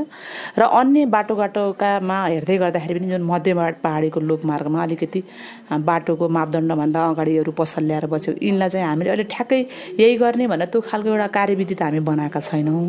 तर हामीले चाहिँ त्यो सोचेका छौँ एउटा यो के रहेछ, हामीले काम गर्ने क्रममा कुनै पनि विधि बिना अगाडि चल्यो हामी असफल भइँदो रहेछ होइन। किन जस्तै उदाहरण छ नि त, योभन्दा अगाडि यही पाठ्यक्रमकै कुरा गरौँ न, स्थानीय पाठ्यक्रमले बिना कार्यविधि अगाडि बढाउँदै गर्दाखेरि उहाँहरू असफल हुनुभयो। तर हामी यति बेला कार्यविधि बनाएरै तपाईँको एउटा नियममा बाँधेर अगाडि बढ्यौँ, के अरे पाठ्यक्रम पनि निर्माण गऱ्यौँ, कार्यान्वयनको पक्षमा छ। त्यस पछाडि पाठ्यपुस्तक पनि निर्माणाधीनमा छ होइन। त्यस कारणले गर्दाखेरि हामीले हरेक कुराहरू कार्यविधि बनाएर अगाडि बढ्नेछ। जस्तै यो एम्बुलेन्स सञ्चालनको लागि पनि हामी कार्यविधि बनाएको छौँ कि होइन, तयारी गरेका छौँ भनेपछि हरेक कुराहरू स्थानीय सरकारले आफ्नो मनपरी ढङ्गबाट केही गर्न पाउँदैन। जस्तै यहाँको सार्वजनिक जग्गाहरू कब्जा गरेको मान्छेलाई हटाउनको लागि पनि हामीले मुखै गरेँ म अध्यक्ष हो, म उपाध्यक्ष हो, यो उठाइ हामी भन्न सक्दैनौँ। हामीमा पनि एउटा मानवीयता, एउटा नियम, एउटा कानुनमा टेकेर गयो भने हामी बल्ल सफल हुने हो। त्यस कारणले त्यस्तो यो मध्यपाडीमा त्यस्तो धेरै त देखिँदैन, कता कति त्यो देखिन्छ। त्यसलाई पनि अन्त्य गर्नको लागि हामीले एउटा कार्यविधि बनाउने हामी एउटा प्लानिङमा छौँ। कार्यविधि बनाउनको लागि मैले प्रशासनिक अधिकृतलाई भनिसकेको छु, उहाँहरू तयारीमा हुनुहुन्छ। यो कार्यविधि बनाएर यो मापदण्डभन्दा अगाडि पसलहरू नथाप्ने, घरहरू नबनाउने होइन। आफ्नो घर छ तर अगाडिको 2 हात जग्गा पनि सार्वजनिक पायो भने छाप्रो थापेर भट्टी बनाइदिन्छ, होटल बनाइदिन्छ कि पसल थापिदिन्छ कि। अलिक पछाडि भयो बाटाकाले देखेनन् भने अगाडि ल्याएर तपाईँको छाप्रो बनाएर पनि अगाडि ल्याइदिन्छ होइन। यसलाई पनि व्यवस्थापन गर्नुपर्छ भन्ने छ। र त्यस्तै गरेर गाउँमा पनि जति पनि सार्वजनिक जग्गाहरू छ त्यसलाई पनि अलिक व्यथिति भएको देखिरहेका छौँ। त्यस कारणले गर्दाखेरि यो मापदण्ड माथिबाटै तोकिरहेको छ होइन। यो भूमि आयोगबाटै हामीलाई मापदण्ड तोकेर पठाएको छ, कार्यविधि पनि तयार भइसकेको छ होइन। त्यो चाहिँ समिति फुलफिल हुन अलिक सकिरहेको छैन। किन भन्दाखेरि हामीले त्यसलाई अलिक समय दिन नपाएर त्यो समिति फेरि गाउँपालिकाको अध्यक्षको अध्यक्षतामै सम्पूर्ण दलका प्रत्येक दलबाट एक-एकजना दलीय प्रतिनिधिहरू होइन त्यस्तो गरेर एउटा कार्यविधि पठाइदिएको छ। त्यही अनुसार हामी समिति गठन गर्छौँ र यो अव्यवस्थित जग्गा र सुकुम्बासी जग्गा र सार्वजनिक जग्गालाई व्यवस्थापन गर्नको लागि त्यही समितिले काम गर्छ। समिति निर्माण भइसके पछाडि त्यसैले त्यो समिति निर्माण गराउने प्रक्रियामा पनि हामी छौँ होइन। र तर यो निर्माण हुँदै गर्छ, हाम्रो काम चाहिँ सुरु गर्नुहोस् है भन्दा फेरि हामीले वडा अध्यक्षहरूलाई आफ्नो आफ्नो वडामा भएका सार्वजनिक जग्गामा बसोबास गरेका होइन, यो अव्यवस्थित जग्गामा बसोबास गरेका र सुकुम्बासीमा बसोबास गरेका यिनले वास्तविक सत्य तथ्य पत्ता लगाएर त्यो फर्म भर्ने प्रक्रिया पनि अगाडि बढाऊ भनेर हामीले बढाइराखेका छौँ र त्यो पनि गरिराख्नु भएको छ होइन। र अब जस्तै स्रोतको कुराहरू छ, स्रोतको कुराहरू के छ भन्दाखेरि हामीले जस्तै हाम्रो मुख्य स्रोत भनेको तपाईँको यो हाम्रो गिटी बालुवा हो, खोलाको बालुवा। किन हामी खोलाको छेउमा छौँ, हामी कहाँ प्रशस्त मात्रामा बालुवा छ। यो बालुवा पनि तपाईँका यिनी बिचौलियाहरूले बिचबिचमा निकालेर बेच्ने काम पनि भएका छन्। यहाँ दिनदिनै प्रहरीले तपाईँको गाडी छोपेर यहाँ तनाव पनि हामीलाई भइरहेको छ। र सँगसँगै अझै अलिअलि बिचमै पैसा तिर्यो क्यारे भने फेरि चल्ने पनि यो पनि छ। त्यो भएको कारणले गर्दा जस्तै अब ढुङ्गा खानीको कुराहरू छ। जस्तै हामी त खानी छ, हाम्रो पालिकामा 10 नम्बर वडामा छ दर्लिङमा होइन, त्यसै गरी रन्सिङमा छ, जलजलाको 4 नम्बर वडामा छ। अनि त्यसै गर्दा हाम्रो चाहिँ यहाँ ढुङ्गा खानी पनि छ। ढुङ्गा खानीको एउटा कथा त तपाईँले एउटा व्यथा त तपाईँले सुन्नुभएको हुन्छ होला होइन। एउटा ट्रकलाई नै यहाँ छोपेर तपाईँको ठुलो तनाव भयो, पछि हामीले ढुङ्गा लिलामी प्रक्रियामा पुग्यौँ होइन। त्यो भएको कारणले गर्दाखेरि हामीले चाहिँ यो बालुवाको चाहिँ अहिले चाहिँ यो वातावरणीय प्रभाव मूल्याङ्कन हामी गरिसकेर अब टेन्डर प्रक्रियामा हामी जाँदैछौँ होइन। त्यो वातावरणीय प्रभाव मूल्याङ्कन भइसकेर नि त्यसको कागजपत्रहरू आइसकेको छ होइन। अब हामीले यसलाई चाहिँ टेन्डर प्रक्रियाको पनि सायद सूचना निक्लिसकेको छ होला होइन, यो जिम्मा दिएको हाम्रो थमन सरलाई। त्यस्तै गरेर अब यो ढुङ्गा खानीको विषयमा चाहिँ तपाईँको अलिकति अप्ठ्यारो रहेछ। सबैभन्दा गाह्रो चिज भनेको यो ढुङ्गा र गिटी बालुवा नै रहेछ कि यो कानुन पनि कडा र व्यथिति पनि यसैमा फेरि हेर्नुहोस् है। त्यसैले यो व्यथितिलाई अन्त्य गर्नको लागि र पालिकाको फेरि मूल आय स्रोत भनेको यही हो फेरि, यो पनि मैले बुझेको छु। त्यसैले यसको विषयमा म ढुङ्गा खानी विभागमा पनि पुगेँ हेर्नुहोस् काठमाडौँमा पुगेँ है।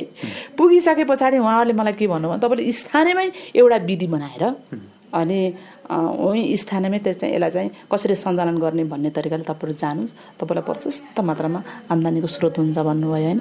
अब यहाँ आएर सोध्दै गर्दा बुझ्दै गर्दा विधि त बनेको छ। अब जस्तै एउटा ढुङ्गाको 1 रुपियाँ तिर्ने भन्ने यहाँ विधि रहेछ। त्यही अनुसारले नै हामीले योभन्दा अगाडि पनि छोपिएका गाडीहरूलाई त्यसैले चाहिँ हामीले चाहिँ असुली गरेर पठायौँ होइन, राजस्व निकासी कर काटेर पठायौँ। तर त्यसले मात्रै पुग्दो रहेछ। हाम्रो मेन आय स्रोत भएको कारण यसलाई अलिकति व्यवस्थित गरेर जसरी तारा खोलामा बुझ्नुपर्ने कुराहरू छ, तारा खोलाले अहिले प्रशस्त मात्रामा आम्दानी त्यही सिलेट ढुङ्गाबाट गरिरहेको छ होइन। हामीले पनि त्यो गर्नुपर्छ। त्यसैले हाम्रो गिटी बालुवा पनि अब टेन्डरमा गएर हामीले त्यो टेन्डरमा जसले बढी बढाउ हाल्छ त्यहीबाट नै हामीले त्यसलाई चाहिँ के अरे टेन्डर गरेर हामी दिन्छौँ होइन।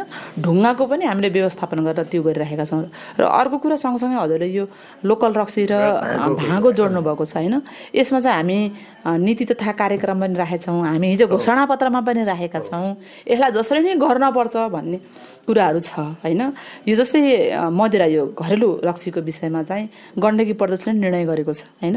र मैले यो सामाजिक सञ्जालमा मैले अस्ति हेरेँ तपाईँको लुम्बिनी प्रदेशले पनि निर्णय गरेको छ यो लोकल रक्सीलाई तपाईँको ब्रान्डेड बनाउनुपर्छ र विभिन्न फ्याक्ट्रीहरू मार्फत प्रशोधन गरेर बिक्री वितरण गर्नुपर्छ। यो गरियो भने त हामीले युवाहरूलाई धेरै त हामी भन्दैनौँ, हामी त्यति धेरै महत्त्वाकांक्षी बनेर बडिघाट गाउँपालिकाका तमाम युवाहरूलाई यहीँ नै हामी राख्छौँ भन्न सक्दैन। राज्यले त नसकेको कुरा एउटा पालिकाले सक्ने कुरा भएन, तर सुरुवात गर्नुपर्छ भन्ने मान्यता हो। त्यस कारणले गर्दाखेरि हामीले यो खालको व्यवस्थापन गर्न सक्यो भने 8-10 जना युवाहरूलाई हामीले यही रोजगारीको सिर्जना गर्ने परिस्थिति छ। र त्यस्तै गरेर यो भाँगो खेती भनेको त हाम्रो माथि लेखालेखमा बस्ने र विशेष गरी रन्सन किटिनीको तपाईँको खोला खर्का भेडीखोरका मान्छेको त यो त खाने नगदी बाली हो। त्यस कारण यसलाई नगदी बाली बनाउनको लागि हामीले कस्तो खालको विधि बनाएर अगाडि बढ्न सक्छौँ भन्ने विषयमा पनि विभिन्न प्रशासनसँग मेरो यो सल्लाह सुझाव मैले लिइरहेको छु होइन। यो अहिले तपाईँले यहाँ पुलिस पठाउन पाउनुहुन्न, त्यहाँ भाँगो काट्न हामी नगदे बाली बनाउने घोषणा गरेका छौँ पनि मैले भने अस्ति होइन। अब पठाउन त के गर्नु, अब यदि पुलिसले पठाइहालेर फाँडिहाल्यो भने पनि फेरि त्यहाँको जनताको मुखको लागि रोजीरोटीको लागि केही गर्न पर्ला, नभए यसलाई लाने कुरामा बनाउने कुरामा चाहिँ। तर हामीलाई हजुरहरूको धेरै हामीलाई चाहिँ सपोर्ट चाहिन्छ यो विषयमा, यस्तो विषयहरूमा है। त्यसको लागि पनि हामी आशा अपेक्षित गरिरहेका छौँ। र यो बनाउनको लागि चाहिँ हाम्रो मेहनत सुरु छ। भर्खर आएका छौँ, सुरुवाती छ, बल्ल मेसो पाउँदैछौँ होइन। विधिहरू बनाउँदैछौँ बिस्तारै बिस्तारै। अब कार्यविधिहरू यो अलि नयाँ आयो जस्तो भयो यो सबै योजनाकै कुरा हो। अहिले हामी जति गरिरहेछौँ यो योजनाको कुरा हो, किनभने भर्खरै रोजगारी दिइसक्ने बेला पनि भएको छैन, अरू कार्यान्वयनमा बल्ल गइरहेछ। तर योजनाकै दिन सक्ने बेला भएको छैन, बल्ल कार्यविधिहरू बनाउँदैछौँ। कसरी जाने भन्ने कुराहरू हामी सोध्दैछौँ गर्दैछौँ। तर यहाँका मान्छेले ल हिजो अध्यक्ष बोलेको पुरै युवालाई रोजगारी दिन्छु भन्थे, खै रोजगारी दिएको भन्ने हेर्नु। अब यस्तो खालका कमेन्टहरू आउन थालेका छन्। तर यो 100 दिनकै पिरियडमा सबै गर्न सक्ने भयो त यो 5 वर्ष त किन कुर्न पर्छ होइन। त्यसैले नै आजको कार्यक्रममा हामी खास गरी चुनौतीको विषयहरू नै कुरा गरिरहेछौँ। यी चुनौती हुन सक्छन्, यस्ता चुनौतीलाई यसरी पार गर्न सकिएला भन्ने कुरा नै हो। ठिक छ, यो विषयमा पनि हामी कुरा गऱ्यौँ। अब यो पर्यटन प्रवर्धन गर्ने कुरा, आर्थिक समृद्धिको लागि कामहरू गर्ने कुरा पनि पालिकाभित्र महत्त्वपूर्ण छँदैछ। आर्थिक कुरा नगरीसम्म हुँदैन। स्वास्थ्यका कुरा पनि योभन्दा अगाडि पनि हामी गऱ्यौँ। खास गरी बडिघाट गाउँपालिकाभित्रै बिमाको यही व्यवस्थापन हुनसक्ने, MBBS डाक्टर सहितको काम हुनसक्ने यो कुराहरू छँदैछ। र यहाँहरूले अर्को यो निःशुल्क बिमाको सन्दर्भमा त केही प्रश्नहरू पनि आएका छन्। ती आएका मान्छेहरूको हामी कति उत्तर आउँछ, नपुगेका उत्तरहरू हामी चाहिँ उहाँहरूका प्रश्नहरू पनि लिन्छौँ नै। त्यो प्लस अर्को पनि म फेरि तपाईँलाई अर्को कुरा पनि सोध्न मन लागेको, यो सार्वजनिक शिक्षाको गुणस्तर सुधारका लागि यहाँहरूले काम चाहिँ एकदम सुरुवात गर्नुभएको छ। सामाजिक सचेतनामा पनि काम गर्नुपर्ने छ। खास गरी गाउँमा एक खालको चेतना एकदम कम भएको यो हिसाबले मैले भने कि शिक्षाको हिसाबले त्यो होला कि, तर राष्ट्र प्रेमको भावना, गाउँ प्रेमको भावना, गाउँलाई सेवा गर्ने भावना एउटा हट्दै गएको। र विद्यालयहरूमा अहिले पनि शिक्षकहरू दलीय राजनीतिमा बढी लाग्नु, पेसाप्रति कर्तव्यबोध नहुनु, पर विद्यालय व्यवस्थापन समितिमा खुलमखुला राजनीति हुनु होइन। निःशुल्क शिक्षा, स्वास्थ्यको कार्यान्वयनको चुनौती, यावत चुनौतीहरू छन् त्यो समाजमा छन्, हामीले नमाने पनि छन्। तर त्यो चुनौतीहरू सामना गर्नका लागि यहाँहरूले चाहिँ के गर्न सक्नु होला? होइन, यस्तो छ, चुनौतीहरू हुन्छन् सामाजिक काम गर्ने क्रममा होइन। जो चुनौतीसँग जुझ्न सक्छ, जो चुनौतीसँग सामना गर्न सक्छ त्यसले मात्रै काम गर्न सक्छ जस्तो लाग्छ मलाई। यो चुनौती छन्, अब हिजोदेखि नै विद्यमान भएका कुराहरू हुन् होइन। हामीले यसलाई जति हामी बोलेर यसलाई सहर चाहिँ यसलाई समापन गर्न सक्छौँ, यसको अन्त्य गर्न सकिन्छ भर्खरै हामी पुरै चेन्ज गर्न सकिन्छ भन्ने होइन, तर बिस्तारै बिस्तारै अब सार्वजनिकका कुराहरू गर्नुहुन्छ भने मानवीय सेवाका कुरा गर्नु। अहिले त मान्छेमा त मानवीयता नै हराइराखेको छ कि यति बेला, हो कि होइन? तपाईँको घरकै कोखामा तपाईँको मान्छेलाई चाहिँ पीडा परेको छ, दुःख परेको छ, त्यहाँ दैवी प्रकोप अथवा त्यस्तो खालको लागेको छ भने मान्छे तुरुन्तै गएर उद्धार गर्दैन कि, ओडाले गरिदिन्छ कि पालिकाले गरिदिन्छ कि। अहिले त घर अगाडिको नाली सफा गर्न उनीहरूले भाँडा मान्ने नाली सफा गर्न नि पालिकाले गर्न पर्ने परिस्थिति छ। ल हेर्नुहोस्, मान्छेको कतिसम्मको महत्त्वाकांक्षी, कतिसम्मको तपाईँको मान्छेहरू चाहिँ आफू स्वार्थी कि आफ्नो काम गराउने पक्षमा मान्छेहरू छ। यसलाई चाहिँ हामीले अब अहिले यो हुन त यो चुनावले के गर्छ होइन, हामीले चाहिँ अब आचार संहिता पनि लाग्ने होला। हामीले दसैँभन्दा अगाडि 9वटै वडामा चाहिँ हामीले यो खालको एउटा अभियान, एउटा कार्यक्रम गर्ने भनेका छौँ। शिविर जस्तै पत्रकारसहित जाने, त्यहाँको स्वास्थ्य, शिक्षा, खानेपानीदेखि लिएर त्यहाँको हरेक कुराहरू हामीले सबै त्यहाँको समुदायहरू भेला गर्ने होइन। अनि समाजको लागि पनि काम गर्नुपर्छ, समाजको लागि यहाँको शिक्षाको संस्थामा काम गर्नुपर्छ, स्वास्थ्यको संस्थामा तपाईँले काम गर्नुपर्छ, मान्छेलाई तपाईँको सहयोग गर्नुपर्छ, ओर्म गर्नुपर्छ भन्ने हिसाबले त्यस्तो खालको गर्ने। अनि त्यसपछि सँगसँगै त्यहाँ स्वास्थ्य शिविरहरू जस्तै धेरै वृद्ध बुढा पाकाहरूलाई पनि एउटा प्रेसर नाप्नेदेखि लिएर त्यहाँका सामान्य प्रकारका स्वास्थ्य सुविधाहरू दिने र हामीले जनचेतनामूलक कार्यक्रमहरू यो 10वटै वडामा गर्ने भनेर हामीले त्यो खालको एउटा प्लानिङ बनाएका छौँ होइन।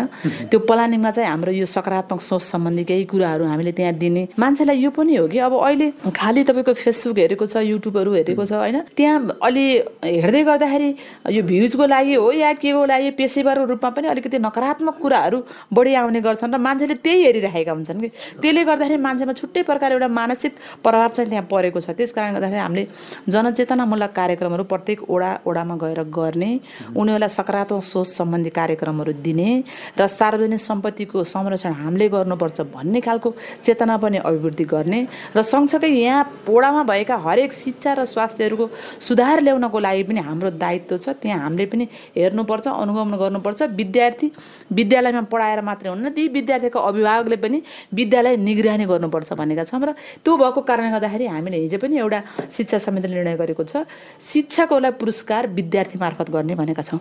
जो विद्यालयमा अधिकांश शिक्षक जान्छ, त्यसको एउटा मापदण्ड क्राइटेरिया हुन्छ। त्यस पछाडि कक्षा कोठामा समयमा कक्षा कोठाभित्र छिर्ने, त्यसपछि कक्षा कोठामा छिरिसके पछाडि पुरै समय उसले कक्षा ल्याउँछ कि ल्याउँदैन, त्यो पुरै कक्षा ल्याउँदै गर्दाखेरि उसले कति शैक्षिक सामग्री प्रयोग गर्छ कि गर्दैन, त्यस पछाडि पाठ योजना अनुसार लेसन प्लान अनुसार पढाइ गर्छ कि गर्दैन, उसको बोली व्यवहार यो हेरेर विद्यार्थीहरूलाई चाहिँ एउटा सूचक बनाएर, एउटा मापदण्ड बनाएर विद्यार्थीले नम्बर दिने, अङ्कन गर्ने, अङ्कन गरेर शिक्षकहरूलाई पुरस्कृत गर्ने। हामीलाई लाग्न सक्छ कुनै दलको मैले ल्याउँदै गर्दाखेरि यो मेरो पार्टीको हो के। अहिले यो नेपाल सरकारको ट्रेन्ड पनि यस्तै देखेको छु कि कम्युनिस्टको सरकार आउँदाखेरि कम्युनिस्टका अधिकांश कर्मचारी शिक्षकहरू पुरस्कृत भएको देखिने, बढुवा सरुवा भएको देखिने होइन। अनि अर्को पार्टीको सरकार, काङ्ग्रेसको सरकार, काङ्ग्रेसकै भनौँ न कर्मचारीहरू शिक्षकहरूलाई त्यस्तो पुरस्कृत गरेको, सरुवा बढुवा गरेको जस्तो देखिने, त्यो हुनु हुँदैन। सत्य तथ्य यथार्थ हुनुपर्छ भनेर नै हामीले विद्यार्थी मार्फत शिक्षक पुरस्कृत गर्ने भनेर एउटा निर्णय पनि गरेका छौँ। र हिजो हामीले त्यो नीति तथा कार्यक्रम पनि राखेका छौँ। हजुरले कतिको याद गर्नुभएको छ होइन।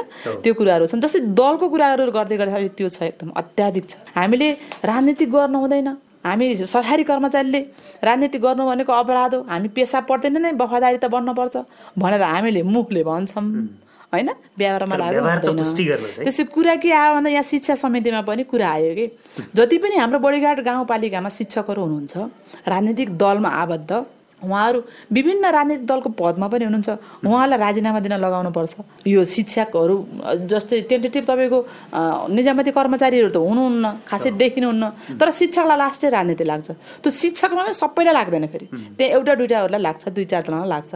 तर उहाँहरूलाई चाहिँ आफ्नो पदबाट राजीनामा दिन लगाउनुपर्छ भन्ने खालको कुरा उठो। तर पार्टीमा तपाईँको पदले राजीनामा दिएर मात्रै त भएन नि त, उसको व्यवहार चेन्ज भएन भने होइन, उसको सोच चेन्ज भएन भने त त्यो पदले त के गर्छ, बरु पद जहाँ छ त्यहीँ छ, ठिक छ, पद राख, तर तपाईँको राजनीतिक नगर खुलेआम देखिने तरिकाले शिक्षकले राजनीति नगर्ने, नहुने प्रकारका स्ट्याटसहरू नलेख्ने, कमेन्टहरू नलेख्ने, यदि लेखेको खण्डमा शिक्षा समितिले उपस्थित बनाएर स्पष्टीकरण माग्ने भनेर हामी निर्णय गरेका छौँ। सायद भोलि पर्सि त्यो सूचना पनि आउँछ।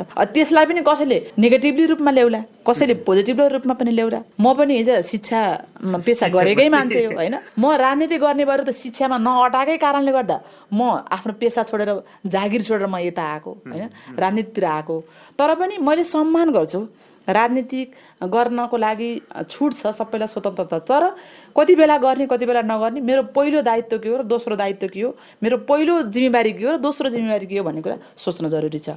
यहाँ के भयो, 2-4 जना शिक्षकहरू कर्मचारीलाई के भयो त भन्दा पहिलो प्राथमिकता राजनीति, दोस्रो प्राथमिकता आफ्नो पेसा शिक्षा। अब 5 जनालाई हेरेर 10 जनालाई हेरेर 450 जनाको मूल्याङ्कन पनि नहोला। त्यस कारणले गर्दाखेरि हामीले चाहिँ उहाँहरूको आफ्नो आफ्नो पद जे छ त्यस ठिक छ, उहाँलाई सम्मान छ, केही फरक परेन। तर उहाँहरूले गर्ने व्यवहार, आफ्नो वफादारीता, आफ्नो जिम्मेवारी, आफ्नो कर्तव्य के हो त्यो कुरा सोच्न जरुरी छ। यो फेरि के हो भन्दाखेरि अर्को कुराहरू शिक्षकहरूलाई बुझाउन अलिक गाह्रो नै हुँदो रहेछ कि। यो सर्लकै सुतेको मान्छेलाई पो उठाउन सजिलो हुन्छ, सुतेको भान गरेको मान्छेलाई उठाउन त धेरै गाह्रो हुन्छ नि त। उहाँहरूले बुझ्दै नबुझेको त नि त। उहाँहरू त शिक्षक भनेको त यो समाजको त एउटा मेरुदण्ड हो नि त, यो समाज परिवर्तनको मेरुदण्ड हो नि त। यहाँको शिक्षित वर्ग हो नि त, शैक्षिक वर्ग हो नि त। जे परिवर्तन हुन्छ शिक्षाबाटै हुने हो। त्यसैले उहाँहरू भनेको एकदम ससम्मानित पेसा, ससम्मानित ठाउँमा हुनुहुन्छ भने उहाँहरूले गर्ने कारोबार व्यवहार पनि ससम्मानित गरिदिए राम्रो हुन्थ्यो भन्ने हामी अनुरोध गर्छौँ होइन।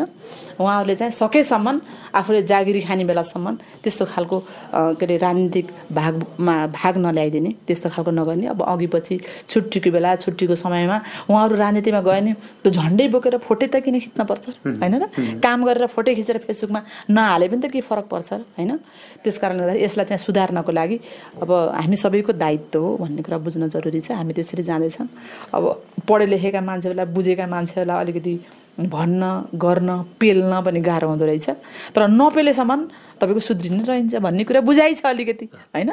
आम प्रवृत्ति छ, आम प्रवृत्ति छ। त्यस कारण ठिक छ। हामी यो शिक्षाको सन्दर्भका अलिकति कुराहरू गऱ्यौँ। अब बडिगाड गाउँपालिकाले मध्यपहाडी लोकमार्ग सफा सुन्दर बनाउने अभियान सुरु गरेको छ। यो राम्रो काम छ। यस्तै गरेर गाउँ गाउँका सडकहरू सफाइ गर्ने कामहरू सुरु गरेको छ र गरिरहेको छ। यो पनि राम्रो काम गरिरहेको छ। यसै सन्दर्भमा केही खास गरी फोहोर व्यवस्थापनको काम पनि सुरुवात गरेको छ र यसलाई व्यवस्थापन गर्ने, छिटै काम गर्ने भनेर कुरा पनि भइरहेको थियो। तर केही योजनाहरू केही कारणले केही ढिलो भइरहेको हुनसक्छ।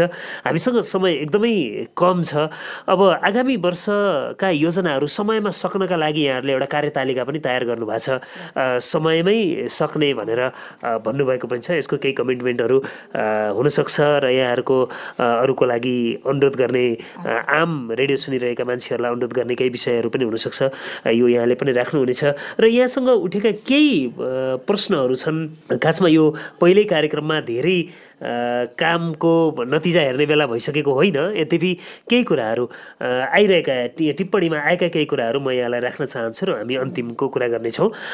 यो एन बहादुर छन्त्यालले यो साबिक वडा नम्बर 9 को 4 अन्तर्गतका योजनाहरूमध्ये महत्त्वपूर्ण योजना छुटे भनेर भन्नुभएको छ। वडा नम्बर 9 मा त्यो उहाँहरूको कुरा भयो, त्यो कति सम्बोधन भयो भएन। त्यस्तै गरेर प्रकाश बुढा मगरले चाहिँ यो बडिगाड 10 को वडा नम्बर 7 सिसा पानीमा वायरिङको काम सकिएको, बिजुली आएन भनेर भन्नुभएको थियो। यो तपाईँले बुझ्नुहुन्छ? एउटा प्राविधिक समस्या छ, मैले यही मार्फत भन्छु होइन। यो हामीले 10-15 दिनमै बत्ती बालिदिने भनेर कमेन्ट पनि गऱ्यौँ, काम पनि सकियो। अब वायरिङ गर्ने क्रममा चाहिँ एकदमै द्रुत गतिमा वायरिङ गर्नुपर्छ तपाईँहरूले भनेर सम्बन्धित व्यक्तिहरूलाई, सम्बन्धित निकायलाई पनि हामीले चाहिँ के अरे एकदमै जोडबल पनि गरियो। वायरिङ पनि सकिएको छैन, त्यहाँ चार्ज गर्न मात्रै, बत्ती बल्न मात्रै बाँकी छ। यहाँ अलिकति आर्थिकको समस्या परेको रहेछ। मैले अहिले बोलाएर भनिराखेको छु, जुन काम गरेको मान्छे छ त्यो काम गरेको मान्छेले सम्बन्धित ठाउँबाट अथवा त्यो ठेकदार भनौँ न बाट चाहिँ पैसा नपाएको कारणले गर्दाखेरि उहाँले बाल्न नसकिरहेको अवस्था छ। अनि मैले उहाँलाई बोलाएर भन्दा ठिक छ, यो पैसा असुल गराइदिने जिम्मा मेरो भयो होइन।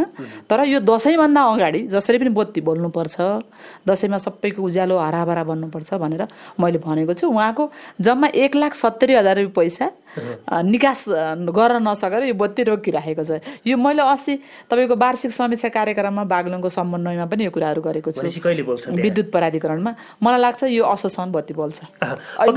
छोटो समय दिन भएको छैन कि, किन भन्दा यिनीहरूले चाहिँ बालचम भनेर भन्न थालेको चाहिँ तपाईँको 1-1.5 महिना भइसक्यो। दसैँमा बाल्न पाउलान् किन? तर दसैँमा बाल्न पाउँछन्। दसैँमा बाल्न पाउँछन् भन्ने कुरा भयो। दसैँमा बाल्न पायो भने त्यो धेरै राम्रो कुरा भयो। अर्को सुनिल गौतमजीले चाहिँ बडिगाड गाउँपालिका वडा नम्बर 7 को खास गरी छाप, सल्ले, खर्क, असारी हुँदै जिल्ला पात्लेसम्म पुग्ने मोटर बाटोलाई गाउँपालिकाबाट वडाबाट बजेट परेन भनेर गुनासोको कुरा गर्नुभएको छ र उहाँले त्यो निवेदन पेश गरेको 7-8 दिनमा खबर गर्छौँ भन्नुभएको, खबर गर्नुभएको छैन भन्नुभएको छ। त्यस्तो भन्नुभएको थियो। अब यो बजेट भन्ने कुरा त अब त्यहाँ धेरै सडकहरू परेका छन्, धेरै बजेट परेन होइन। मान्छेको के रहेछ भन्दाखेरि आफ्नो गाउँतिर जाने, आफ्नो घरतिर जाने बाटो ट्वाक्कै भए गरेको देखिरहेछ होइन। तर त्योभन्दा अति आवश्यक अन्त ठाउँमा पनि छ भन्ने कुरा बुझ्नु जरुरी छ कि। तर त्यहाँ चाहिँ के छ भन्दाखेरि सायद मलाई लाग्छ, मैले ट्याक्कै यो अहिले मोबाइलमा पनि थियो, त्यो सायद प्रदेशबाट पनि त्यहाँ बजेट परेको छ कि जस्तो लाग्छ। मलाई ठ्याक्कै हो कि भनेर फिक्स त छैन, तर त्यहाँ माथिबाट पनि बजेट परेको हो जस्तो लागेको छ मलाई। त्यो हेर्छु म। त्यो अघिको कुरा पनि नपरे नि अर्कोचोटि पर्न सक्छ। वडा नम्बर 9 को जुन त्यो एनबहादुर छन्त्यालको कुरा थियो, त्यो पनि मैले उहाँको मात्रै एन्सर लिन अलिक छुटे जस्तो भयो कि जस्तो लाग्यो। त्यही भएर उहाँले चाहिँ के गर्नुभएको थियो भने हामी हजुरलाई जिताउनका लागि दिनरात नभनी खटियौँ, तर साविक 4 अन्तर्गतमा मागेका योजनाहरू चाहिँ छुटे भनेर उहाँले चाहिँ अलिकति ध्यानाकर्षण दिनुहुन्छ कि अध्यक्षज्यूले भनेर चाहिँ दर्लिङ 9 को साविक 4 त्यस्तो छुटेको हुनसक्छ होइन। अब हामीले चाहिँ यसरी बजेट बाँडेको, कसरी बजेट बाँडेको भन्नुहुन्छ भन्दाखेरि हामीले पहिला वडा अध्यक्षलाई नै बजेटको सिलिङ दियौँ होइन। बजेटको सिलिङ दिइसके पछाडि उहाँले चाहिँ त्यहाँको पहिलो प्राथमिकताको आधारमा कुन कुन योजनाहरू राख्नुभयो होइन। अब हाम्रो त रातो किताबमा पनि आइसकेको छ र हामीले अलिअलि त्यो जुन पालिकाबाट भएको बजेट चाहिँ हामीले सर्लकै वडा अध्यक्षलाई नै दिएको हो होइन। अब कसैलाई 65 लाखको दरले, कसैलाई 70 लाखको दरले होइन, एकदमै सानो वडालाई 60 लाखको दरले पनि हामी दियौँ। उहाँहरूले त्यो बजेटलाई पनि हामीले कसरी व्यवस्थापन गर्दैथ्यौँ भन्दा 5 लाख रुपियाँ अनिवार्य तपाईँको बाल विकासमा हाल्न पर्ने, एउटा वडामा एउटा बाल विकास अनिवार्य रूपमा नमुना बन्नपर्छ यति यो वर्षमा भन्ने थियो होइन। त्यस पछाडि फेरि हामीले 10 लाख रुपियाँ एउटा पूर्वाधारमा अनिवार्य हाल्न पर्ने, भवन निर्माण हो या बाटो होइन। र अर्को 10 लाख रुपियाँ हामीले के बनाएका थियौँ भन्दा त्यसलाई तपाईँको सम्पूरक बजेट बनाएका थियौँ क्या। त्यो जस्तै उहाँहरूले वडा अध्यक्षहरूले केन्द्र जोड्ने बाटो, विशेष गरेर वडा कार्यालयदेखि लिएर बडिगाड गाउँपालिकाको केन्द्र जोड्ने बाटोलाई चाहिँ उहाँले 10 लाख रुपियाँ अनिवार्य रूपमा हाल्न पर्ने। उहाँहरूले 10 लाख रुपियाँ हालेपछि बडिगाड गाउँपालिकाले 10 लाख थप्दिने, उहाँले 20 लाख हाले, बडिगाडले 20 लाख थप्दिने। जस्तै उदाहरणको लागि वडा नम्बर 3 को सिसाखानीको खडक पुलले 20 लाख रुपियाँ छुट्याउनु भयो, हामीले यहाँबाट 20 लाख रुपियाँ छुट्यायौँ, 40 लाख भयो उहाँको बाटो। भनेपछि हाम्रो यो 1-2 वर्षको पिरियडमा वडा कार्यालयदेखि लिएर बडिगाड गाउँपालिकाको केन्द्र जोड्ने बाटो अनिवार्य रूपमा तपाईँको स्तर उन्नति हुनुपर्छ, सुधार हुनुपर्छ। के अरे कालो पत्र यो 5 वर्षमा हुनुपर्छ, नसके नालीसहितको ग्राभेलिङ बन्नुपर्छ भन्ने हाम्रो लक्ष्य छ नि त। त्यो भएको हिसाबले चाहिँ त्यसरी छुट्याउने भनेर भन्यो। तर त्यहाँ वडा नम्बर 9 को सम्पूरक बजेट भन्ने 1 रुपियाँ पनि छुट्टेन। उहाँले 5 लाख छुट्यायो भने 10 लाख पर्थ्यो, 10 लाख छुट्यायो भने 20 लाख पर्थ्यो, 20 लाख छुट्यायो भने 40 लाख पर्थ्यो होइन। तर उहाँले 1 रुपियाँ नछुट्याएपछि कस्तो देखियो त भन्दा बाहिर अरू वडामा धेरै बजेट पर्यो, 9 नम्बरमा किन बजेट परेन भन्ने खालको कुराहरू आयो कि। अरूमा के गर्नुभयो त उहाँले सम्पूरकको बजेट छुट्याइदिनु भयो कि। न्यूनतम 5 लाख रुपियाँ हरेक वडामा छुट्याउनु भएको छ। अब खडक पुन्दाईको त कुरै नगर्नु, उहाँ त बाटो मान्छे 2 वर्ष 2 कार्यकाल गरेको भएर उहाँले गम्मै 20 लाख छुट्याइदिनु भयो, हामीले 20 लाख थपियो होइन। जलजलाले 10 लाख छुट्यायो, हामी 10 लाख थपियो। त्यस्तै गरेर उहाँ त्यहाँ पनि तपाईँको 10-20 लाख रुपियाँ त्यसरी छुट्याइदिएको भए यहाँबाट पैसा प्लस हुँदै जान्थ्यो सम्पूरकमा होइन। तर सम्पूरकमा त हामीलाई बाध्यता हुन्थ्यो फेरि, किनभने हामीले बोलेको कुरा, नीति तथा कार्यक्रममा ल्याएको कुरा, बजेटमा ल्याएको कुरा दिन भन्न मिल्ने थिएन नि। ठिक छ, यसलाई अझै यसरी बुझौँ कि उहाँको प्राथमिकताका योजनाहरू उहाँलाई अनुरोध गर्न चाहन्छु होइन। अब यो हिउँदे अधिवेशन छ, अब अर्को अधिवेशन छ तपाईँको कति 5 वर्षको 5-10 वटा त हाम्रो अधिवेशन हुने हुन् होइन। बल्ल फर्स्ट अधिवेशन भएको छ, भर्खरै आतिर त के गर्ने हो र, यो 100 दिनमा त के गर्न सकिन्छ र भन्नु न आफैले होइन। ठिक छ, त तपाईँलाई यो एउटा मौका पनि हो, उहाँहरूलाई चाहिँ यो कुरा प्रस्तावने मौका पनि हो। राम्रो कुरा एकदमै, उहाँको कुरालाई, उहाँको मागलाई चाहिँ म एकदमै सम्बोधन गर्छु, समर्थन गर्छु। तर उहाँले चाहिँ सकारात्मक रूपमा ल्याइदिनु पर्यो। आउँदा दिनहरूमा प्राथमिकता के हो, हामी कहाँ आएको छ होला, आएको छैन भने वडा वाइज रूपमा आउँछ होइन। आयो भने हामी सम्बोधन गर्ने, हामी भनेका छौँ त बडिगाड गाउँपालिकाले यो 5 वर्षको पिरियडमा हरेक आधारभूत आवश्यकताहरू पाउनुपर्छ, पुर्याउनुपर्छ भनेर सोचेका छौँ। हामी गर्दै जाँदाखेरि पुरा नभएको कुरा अर्को जनप्रतिनिधिले पुरा गर्ला होइन, तर नागरिकको आधारभूत आवश्यकता पुरा गर्ने हाम्रो जिम्मेवारी हो नि त, कर्तव्य हो नि त। तर हामीलाई पनि समय चाहिन्छ। ठिक छ, हामीसँग एकदम समय कम भएको भएर पनि म अलि हतारमा पनि गरिरहेको छु र यहाँ आइरहेका सबैका गुनासा पनि सुन्नुपर्ने छ। हिक्मत बहादुरले लेख्नु भएको छ, चुनावको प्रचारको बेला घर दैलोमा जाँदा उहाँले वडा नम्बर 9 को विशेष लेख्नु भएको छ, तर यो सबैजना वृद्ध वयस्क बालबालिकाको स्वास्थ्य बिमा निःशुल्क गर्ने भाषणमा आएको थियो। भाषणमै सीमित हो कि सुविधा उपभोग गर्न पाउँछन् भनेर भन्नुभएको छ। यहाँहरूले कार्यविधि पनि बनाइरहनु भएको छ, कहिलेसम्म उपयोग गर्न पाउनुहुन्छ यसलाई पनि भन्नुहुन्छ? यो अलिकति मान्छेलाई कन्फ्युज पनि भयो होइन। हामी स्वास्थ्य बिमा गर्छौँ तर एकदमै सम्पन्नशालीलाई त हामीले गर्न पर्दैन नि त। यो त राज्यको धिकुटी हो नि त, राज्यको सम्पत्ति हो नि त। जो गरिब छ, जो असहाय छ, जो अपाङ्ग छ, जो एकल छ होइन, जो सहाराविहीन छ, त्यसलाई हामी गर्ने भनेको होइन। हामी कार्यविधि पनि बनाएका छौँ, तपाईँकै अगाडि कार्यविधि छ। बडिघाट गाउँपालिकाभित्रका बसोबास गर्ने विधवा, एकल महिला, एकल पुरुष, ग वर्गको अपाङ्गता, महिला सामुदायिक स्वास्थ्य स्वयंसेविका, न्यून पोषण भएका परिवारका सदस्य, सुकुम्बासी परिवार, सुकुम्बासी समुदायलाई हामीले चाहिँ स्वास्थ्य बिमा गर्ने भनेका छौँ होइन। त्यो बिमा चाहिँ हाम्रो कार्यविधि बनिसकेको छ। हाम्रो चाहिँ कार्यविधि बनिसकेपछि अब सुरु हुन्छ। हामीले यो वर्षमा फेरि हजुरको यो वर्षमा सबै एकैचोटि भ्याइँदैन नि। 5 वर्षको पिरियडमा बडिघाट गाउँपालिका सक्ने हो। त्यस कारणले यो कार्यक्रममा यो चालु आर्थिक वर्ष 79-80 चाहिँ झन्डै हामी 500 घरधुरीको गर्छौँ। 500 घरधुरी इन्टु 1 बराबर इन्टु 5 हाल्न पर्यो है। त्यसरी 5 जना परिवारको हिसाबले 2500 नागरिक यस वर्ष यस कार्यक्रमबाट स्वास्थ्य बिमाबाट लाभान्वित हुनेछन्। तर मान्छेलाई कन्फ्युज के हो भन्दाखेरि यो सबैजना रहेछ कि भनेर यहाँ त जागिर खानेहरू विदेशमा गएर टन्न कमाएका होइन, हाम्रो बिमा कहिले सुरु हुन्छ भन्नुहुन्छ कि उहाँहरूले। अब सम्पूर्ण परिवारलाई त हामी गर्नु हुँदैन, गर्न पनि यसलाई चाहिँ यसरी क्लियर बनाऊ। आम रेडियो सुनेर बसिरहनु भएका तपाईँ सबैजनाको बिमा गाउँपालिकाले गर्ने होइन। जो तपाईँ विधवा हुनुहुन्छ, एकल महिला हुनुहुन्छ, पुरुष हुनुहुन्छ, वा ग वर्गको अपाङ्गता, महिला सामुदायिक स्वास्थ्य स्वयंसेविका वा न्यून पोषण भएका परिवारका सदस्य वा सुकुम्बासी परिवारको समुदायले मात्रै यो बिमा कार्यक्रमबाट लाभ लिन सक्नुहुनेछ। अर्को प्रश्न विष्णु वनको छ, गाउँपालिकाले बेरोजगार युवालाई रोजगारसँग जोड्ने भनी बाचा गरेर जितेपछि खै, तर यो अलि छिटो पनि भयो होला विष्णुजी, यसको पुरा गर्नेतिर उहाँ बिस्तारै लाग्नु होला। तर तपाईँको प्रश्न हामीले उहाँलाई ध्यानाकर्षण गराएका छौँ। अहिले चुनावको बेला गफ मात्रै हो कि भोलिको कुरा पुरा गर्नेतिर पनि लाग्ने उहाँको प्रश्न छ। ठिक छ, तपाईँको प्रश्न स्वाभाविक छ, तर यो अझै हामी प्रतीक्षा गर्नुपर्छ। यसबाट चाहिँ मैले तमाम युवाहरूलाई पनि म अनुरोध गर्न चाहन्छु होइन। कमल सर कस्तो भयो भन्दाखेरि अब युवाहरूले हामीलाई चाहिँ रोजगारी दिलाउनु पर्यो, हामीलाई काम दिन पर्यो भन्नुहुन्छ होइन। तर काम दिने क्रममा के हो त भन्दाखेरि जस्तै उहाँले पहिला आफूले सुरुवात गर्नु पर्यो कि होइन र। आफूले अब कुनै फर्म दर्ता गर्ने हो कि कुनै काम सुरुवात गर्दाखेरि अब एउटा विधि र प्रक्रिया पुर्याएर उहाँले सुरुवात गर्नुभयो भने अब हामीले अनुदान दिने कुराहरू उहाँले जस्तै अब अनुदानै नदिएर फेरि हामीले उहाँले ब्याङ्कबाट ल्याएका लोनका ब्याज तिर्ने कुराहरू हुनसक्छ। जस्तै अन्य गाउँपालिका नगरपालिकामा हेर्दै गर्दाखेरि त्यो प्रकारका ट्रेनहरू पनि छन् होइन। तर उहाँले पहिला त के गर्नु पर्यो, आफूले गर्ने इच्छा शक्ति जाहेर गर्नु पर्यो, उहाँले सुरुवाती गर्नु पर्यो। यहाँ कस्तो भइदियो त भन्दाखेरि उहाँहरूले अब के गाउँपालिकाले ठुलै उद्योग धन्दा कल कारखाना फ्याक्ट्री खोलेर ठुला फर्म खोलेर युवाहरूलाई चाहिँ रोजगारी दिलाउन सक्न पर्यो होइन। त्यो खालको क्षमता बोक्न सक्न पर्यो, त्यो खालको क्षमता पालिकामा छ कि छैन।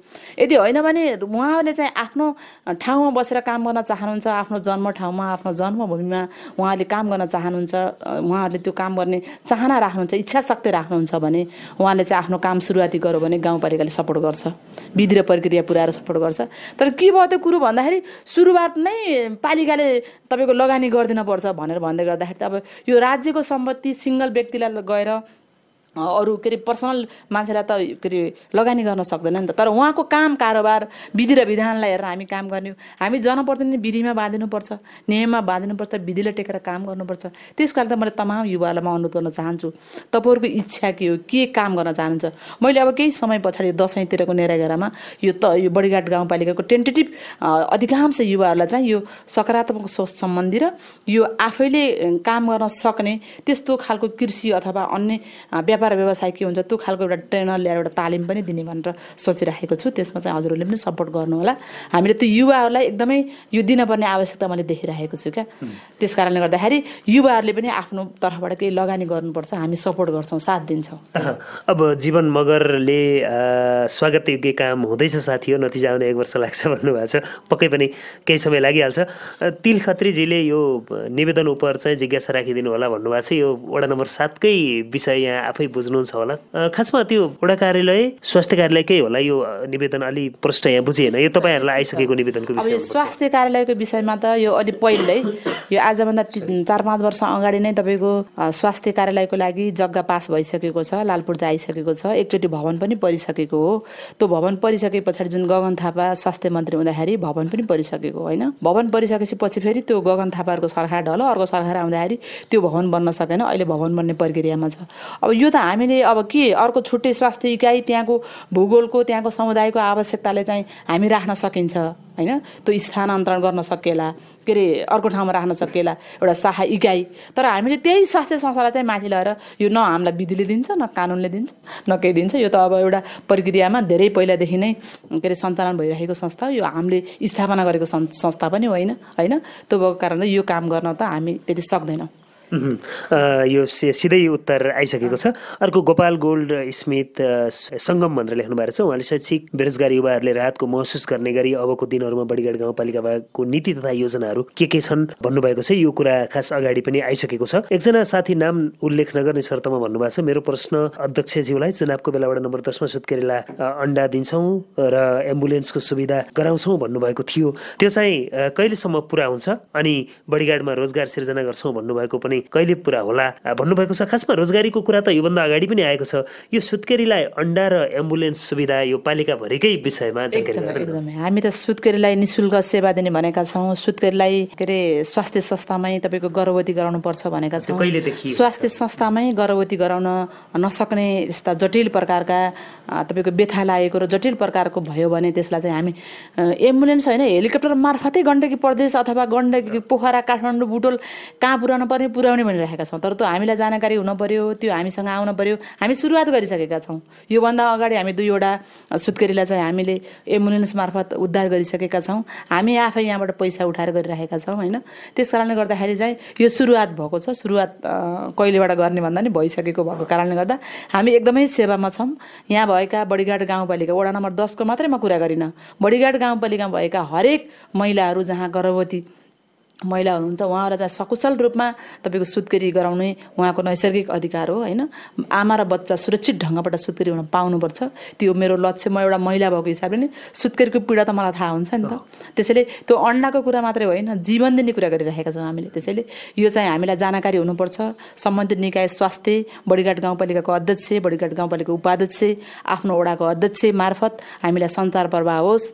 कुनै पनि महिलाहरूले बडिघाट गाउँपालिकाबाट सेवा पाएनन् भनेर तपाईँको भोलि मृत्युको मुखमा पुग्न पर्ने वातावरण सिर्जना नहोस्। मैले यही रेडियो मार्फत पनि तपाईँलाई सूचना प्रवाह गर्न चाहन्छु कि हरेक महिलाहरू जो गर्भवती महिला दिदीबहिनीहरू हुनुहुन्छ उहाँहरूले चाहिँ एकदमै सुविधा पाउनुपर्छ। त्यो सुविधा हामी एम्बुलेन्स मात्रै होइन, एम्बुलेन्स हामी तयारी गरेका छौँ। एम्बुलेन्स सञ्चालन कार्यविधि पनि हामी बनाइसकेका छौँ।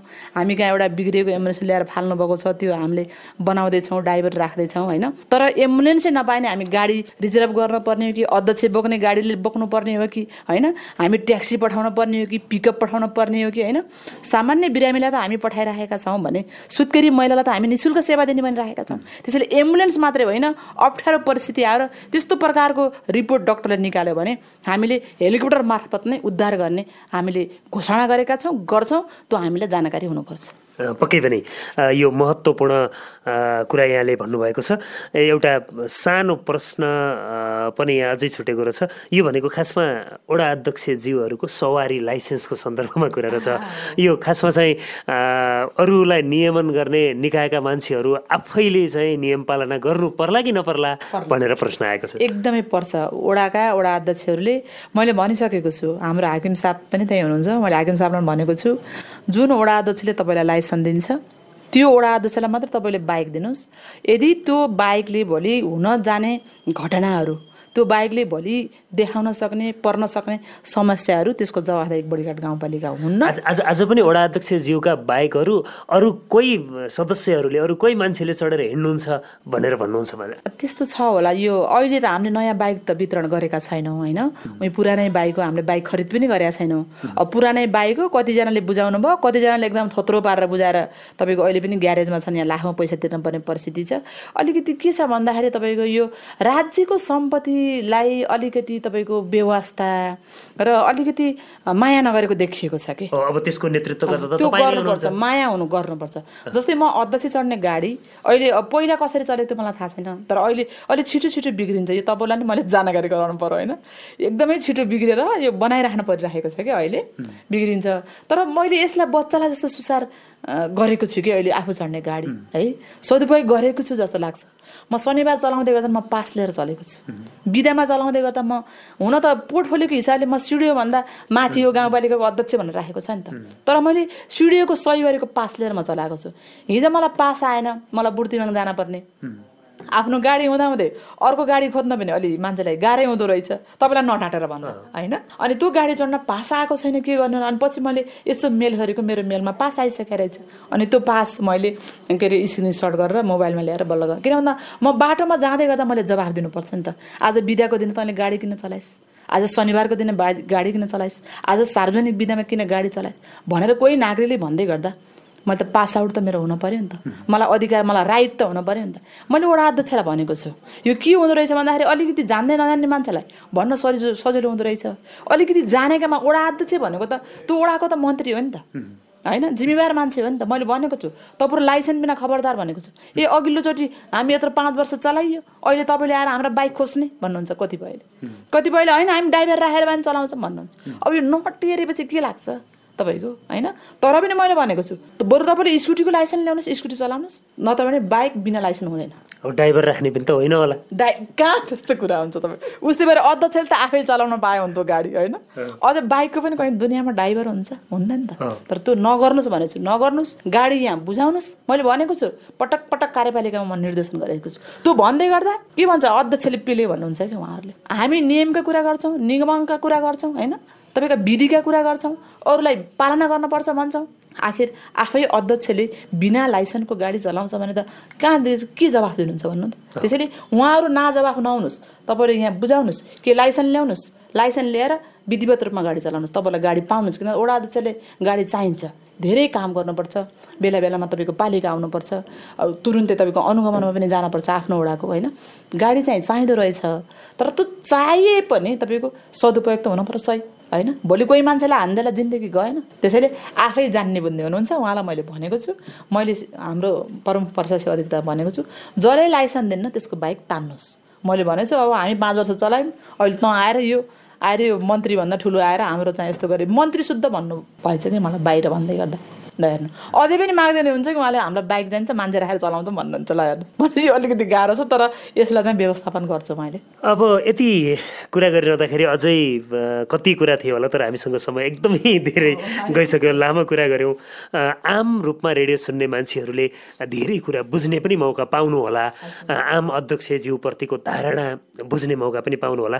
अन्तिममा रेडियो सुनेर बसिरहनुभएका यति कुरा गरिरहँदाखेरि यो चाहिँ कुरा त गर्नै पर्ने थियो भन्ने केही रहिरहेको हुनसक्छ, राख्न सक्नुहुन्छ? यस्तो अब होइन, धेरै कुराहरू त आइसकेको छ होइन। अब हामीले काम गर्ने क्रममा अब बल्ल 100-110 दिन भएको छ, हामी काम गर्ने प्रक्रियामा छौँ। मैले बडीघाट गाउँपासीमा रहनुभएका तमाम महिला युवाहरूलाई म बुझिदिनको लागि अनुरोध गर्न चाहन्छु। एकै दिनमा तपाईँको 100 दिनमा हरेक कुराहरू परिवर्तन हुने भए यो नेपाल त अहिलेसम्म त कहाँ पुग्थ्यो नि त, यो गतिमा त हुन्थेन नि त होइन। तर हामी द्रुत गतिमा काम गरेका छौँ, विभिन्न प्रकारका विधि र विधान बनाएर हामी अगाडि बढ्दैछौँ होइन। अब हामीले काम गर्नुपर्ने बल्ल सुरुवात चरण भएको छ। यति बेला चाहिँ हामीले योजनाहरू पनि अहिले वडा वडामै जाने के अरे उपभोक्ता समिति गठन गर्ने, उपभोक्ता समिति गठेर के अरे सम्झौता पनि वडा वडामै गरिदिने, के अरे गाउँ गाउँमै गएर गरिदिने भनेर त्यो कामको पनि सुरुवाती भइसकेको छ होइन। हामीले एकदमै समयमा काम सक्ने पनि भनिराखेका छौँ होइन। जस्तै उपभोक्ता समिति बन्दै गर्दा कुनै महिला उपभोक्ता समितिको अध्यक्ष बनेर काम गर्छ भने हामीले त्यसलाई पुरस्कारको व्यवस्था पनि राखेका छौँ। महिला दिदीबहिनीमा अनुरोध गर्न चाहन्छु विभिन्न प्रकारका उपभोक्ता समितिहरूमा तपाईँहरू अध्यक्ष भएर लिडरसिप गरिदिनु होला, त्यो मेरो एउटा अनुरोध हो। किनभने हामीले यहाँ पुरस्कारको व्यवस्था पनि गरेका छौँ। आज बडीघाट गाउँपालिकाको अधिकांश योजनाहरूमा महिलाहरू अध्यक्ष छन् है भनेर गर्व गर्ने लायकको तपाईँहरूले गराइदिनु होला भन्ने म अनुरोध पनि गर्न चाहन्छु। र बडीघाट गाउँपालिकामा बस्ने तमाम युवाहरूलाई पनि म अनुरोध गर्न चाहन्छु। हामीले तत्काल रूपमा हजारौँ युवाहरूलाई रोजगारी दिन सक्दैनौँ, तर युवाहरूले आफूले चाहनुभयो र केही काम सुरुवाती गर्नुभयो भने तपाईँहरूले सहयोग र सपोर्ट पाउनुहुन्छ। पहिला आफूले सुरुवाती गर्न पर्यो, अनि उहाँले सुरुवात गरेका कुरा हामीले निगरानी गर्न पर्यो, अनुगमन गर्न पर्यो। यो गर्ने लायकको छ, यसले गर्छ भनेर हाम्रो अनुगमनको तपाईँको बाट चाहिँ त्यो खालको कुराहरू निक्ल्यो भने हामी सहयोग गर्छौँ भनेका छौँ होइन। र हामीले त सबै कुराहरू व्यवस्थापन गर्दै जाँदाखेरि एकदमै खटिएको जस्तो पनि मलाई लाग्छ होइन। म यति बेला हिसाबै गर्ने त म 10 चोटि त काठमाडौँ पुगिसकेँ। यहाँ धेरै डिपिआर गरेका सडकहरू छन्, डिपिआर गरेका तपाईँका पर्यटकीय क्षेत्रहरू छन्, डिपिआर गरेका तटबन्धहरू, पुलहरू छन्। तिनी पार्न सकिन्छ कि भनेर बेला बेलामा कहिले गण्डकी प्रदेशमा, कहिले काठमाडौँमा केन्द्रमा म दौडेछु होइन। अब केही योजनाहरू परेका छन् र केही योजनाहरू पर्ने प्रक्रियाहरूमा पनि छन् होइन। यो स्थानीय बजेटले त केही पनि पुग्दैन। यो त उही 60-65 हजारको सिलिङ दिँदै सकियो वडामा। गाउँपालिकामा बजेट त केही पनि छैन होइन। अब यहाँको आय स्रोत भनेको यही गिटी ढुङ्गा बालुवा, यही पनि चोरेर लगेर यहाँकी समुदायले चोरेर लगेर नदेख्न पायौँ त, लुकाएर काम गर्न पायौँ त भन्ने परिस्थितिहरू छ। त्यसैले यो बडिघाट गाउँपालिकाको शिर उच्च राख्नको लागि, यो बडिघाट गाउँपालिका समृद्ध र सम्पन्न बनाउनको लागि हामी सबैको दायित्व भन्ने कुरा बुझ्न जरुरी छ। सबैभन्दा पहिला मैले फर्स्टमा नै भनेको थिएँ, यहाँको जनप्रतिनिधिको मात्रै यो पालिका होइन, यो पालिका हरेक नागरिकको, यहाँ बसोबास गर्ने विभिन्न प्रकारका नागरिकहरूको यहाँ अधिकार छ। उहाँहरूको पनि आफ्नो ठाउँबाट कर्तव्य हुन्छ। मैले आज अरूलाई क्वेसन गर्दाखेरि मैले पनि यो समाजको लागि के गरेँ त भनेर बुझ्न जरुरी छ। त्यस कारणले गर्दाखेरि आफ्नो समाज सेवा पनि आफू पनि तल्लीन हुनुपर्छ र सकारात्मक सोचको साथ अगाडि बढ्नुहोस्। मैले चाहिँ एकदमै राम्रो ढङ्गबाट काम गर्ने सोचिरहेको छु। हामीले काम गर्ने क्रममा कतै त्यस्ता नेगेटिभ प्रकारका कमेन्टहरू आउन थाल्यो भने कता नैराश्यता पनि उत्पन्न हुँदो रहेछ कि। त्यसैले हामी काम गर्ने क्रममा गल्ती त्रुटि भयो भने हामीलाई करेक्सन गर्नुहोस्, क्वेसन गर्नुहोस्, सोध्नुहोस् मजाले। त्यसमा चाहिँ म ढुक्क भएर तपाईँलाई जवाफ दिनुपर्छ। म जवाफदेहिता हो, किनभने म आज अभिभावक हो नि त। कसैले माने पनि हो, नमाने पनि हो होइन। चाहेर होस् या नचाहेर होस्, उमेरले म कम हुन सक्छु होइन। उमेरमा म कसैको छोरी, कसैको बुहारी, कसैको नातिनी हुन सक्छु होइन। तर पनि म जिम्मेवारी त हो त आखिर। त्यसैले यहाँ भएका हरेक क्रियाकलापहरूको, बडिघाट गाउँपालिका भित्र रहेका हरेक प्रवृत्तिहरूको, हरेक क्रियाकलापहरूको जवाफदेहिता त हो त आखिर। मैले जवाफ दिनुपर्छ त। पालिकामा आज यो भयो भनेर कसैले क्वेसन गर्यो भने त्यसको जवाफ त पालिकाको अध्यक्षले दिनु पर्यो नि त। त्यस कारणले गर्दाखेरि सबैजनाको दायित्व, सबैजनाको कर्तव्य, सबै नागरिकहरूको जिम्मेवारी आज बडिघाट गाउँपालिकाको लागि समृद्ध बनाउनमा छ। सबैले लगानी गर्नुपर्छ। अझ मलाई त अझ दुःख के लाग्छ थाहा छ कमल सर, यहाँ नेपालमा बस्ने युवाहरू त हुँदै हुनुहुन्छ, तर विदेशमा बस्ने अधिकांश मान्छेहरूले आज टोटल्ली यहाँको वास्तविक सत्य र तथ्य कुराहरू नबुझिकन कमेन्ट गरिदिनुहुन्छ कि। सबभन्दा दुःख लाग्छ मलाई। तपाईँको एउटा एम्बुलेन्सको बारेमा धेरै टिका टिप्पणी भयो, तपाईँलाई याद गर्नुभयो कि भएन। म काठमाडौँमा थिएँ, यो मटेरियल पुलको बारेमा एउटा माग गर्न भनेर म मन्त्रालयमा पुगेको थिएँ। त्यति बेला मैले रातिको 11 बजे मैले मोबाइल खोलेर हेर्दाखेरि एउटा स्ट्याटस भेटेँ कि एम्बुलेन्स राख्न नसक्ने, ड्राइभर राख्न नसक्ने पालिकाले के गर्ला भन्ने यस्तै आयो होइन। मलाई एकदमै दुःख लाग्यो। त्यो एम्बुलेन्स बडिघाट गाउँपालिकाको वडा नम्बर 5 ले सञ्चालन गर्न नसकेर हाम्रो पालिकामा ल्याएर बुझाएको थियो।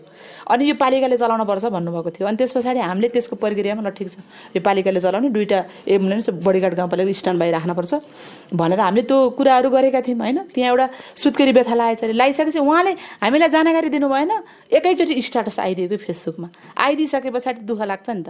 अध्यक्षलाई सोधेको भए अध्यक्ष चलाउने गाडी यहीँ थियो, वडा अध्यक्ष विष्णु सर त्यहीँ हुनुहुन्थ्यो होइन।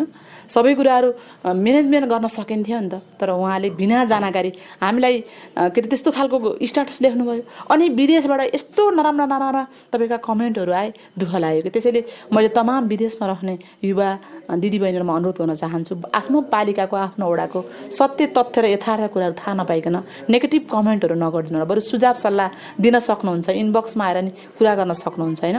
तर हामीलाई थाहा हुँदैन नि त, बाहिर बस्ने मान्छेलाई एउटा फेसबुकमा हालिदियो भने होइचकेरे भनेर त्यसैको कान छाम्नु छैन, काक्का पछि दगुर्नु भन्छन् नि, त्यसै काक्का पछि दगुरेको मैले अधिकांशलाई देख्छु। र एउटा कुरा, अर्को कुरा फेरि के छ भन्दाखेरि हामीले यो आफ्नो समय छ नि, यो समय तपाईँको 100%मा अहिले मान्छेहरूले 90% मान्छेले चाहिँ अरूको लागि बिताउन थाल्यो कि। आफ्नो काम गर्न भन्दा, आफ्नो परिवारको काम गर्न भन्दा, आफ्नो व्यवस्थापन गर्न भन्दा नि अरूको लागि टिका टिप्पणी र नेगेटिभ कमेन्टहरू गरेको देखिन्छ। त्यसैले त्यो समय आफ्नो लागि खर्च्यौँ, समाजको लागि खर्च्यौँ र सकारात्मक सोचका साथ अगाडि बढाउँ र बडिघाट गाउँपालिकालाई समृद्ध बनाउनको लागि, यहाँका नागरिकलाई सुखी बनाउनको लागि हामी सबैको दायित्व, कर्तव्य हो। त्यही हो, हामी अलिकति जिम्मेवारी ठाउँमा छौँ। तपाईँहरू जिम्मेवार हुनु न, तर तपाईँहरूको पनि कर्तव्य हो नि त आखिर। त्यसकारण त्यसरी गइदिनु भयो भने राम्रो हुन्छ। सबैजना नागरिकलाई धेरै धेरै धन्यवाद दिन चाहन्छु। सकारात्मक सुझाव र सल्लाह दिनुहोला, सधैँभरि साथ र सपोर्ट दिनुहोला। र अझ पत्रकारहरूले त धेरै सपोर्ट गर्नुपर्छ हामीलाई। राम्रा कुराहरूलाई औँलाइदिनु होला, देखाइदिनु होला, नराम्रा कुराहरूलाई औँलाइदिनु होला, हामीलाई सच्चिने मौका पनि दिनु होला भन्ने कुरा अनुरोध गर्न चाहन्छु। हस्, यहाँको समय र संवादका लागि धेरै धेरै धन्यवाद। धन्यवाद छ कमल सर, अवसर दिनुभयो। फेरि पनि यो कुराहरू गरौँला होइन। अब धेरै समय पछाडि समय दिएँ मैले। आज तपाईँलाई सबै काम छोडेर भए पनि समय दिनुपर्छ भन्ने उद्देश्यले आज आफ्नो काम छोडेर भए पनि मैले हजुरलाई समय दिएको हो। तर यो तपाईँको लागि होइन, मेरो लागि हो। त्यसको लागि धन्यवाद छ हजुरलाई। हस्, धेरै धन्यवाद। यतिन्जेल हामीसँग कुराकानी गर्दै हुनुहुन्थ्यो बडिघाट गाउँपालिकाका अध्यक्ष गण्डकी थापा अधिकारी। आज उहाँसँगको कुराकानी कस्तो लाग्यो, जस्तो लाग्यो त्यस्तै तपाईँले प्रतिक्रिया दिन सक्नुहुन्छ। अर्को कार्यक्रममा हाम्रो भेट हुने नै छ। त्यतिन्जेलका लागि प्राविधिक कक्षका अनिश पाठक र तिलक मगरसँगै म कमल पौडेल आज्ञा चाहन्छु। तपाईँको बाँकी समय शुभ रहोस्। नमस्ते।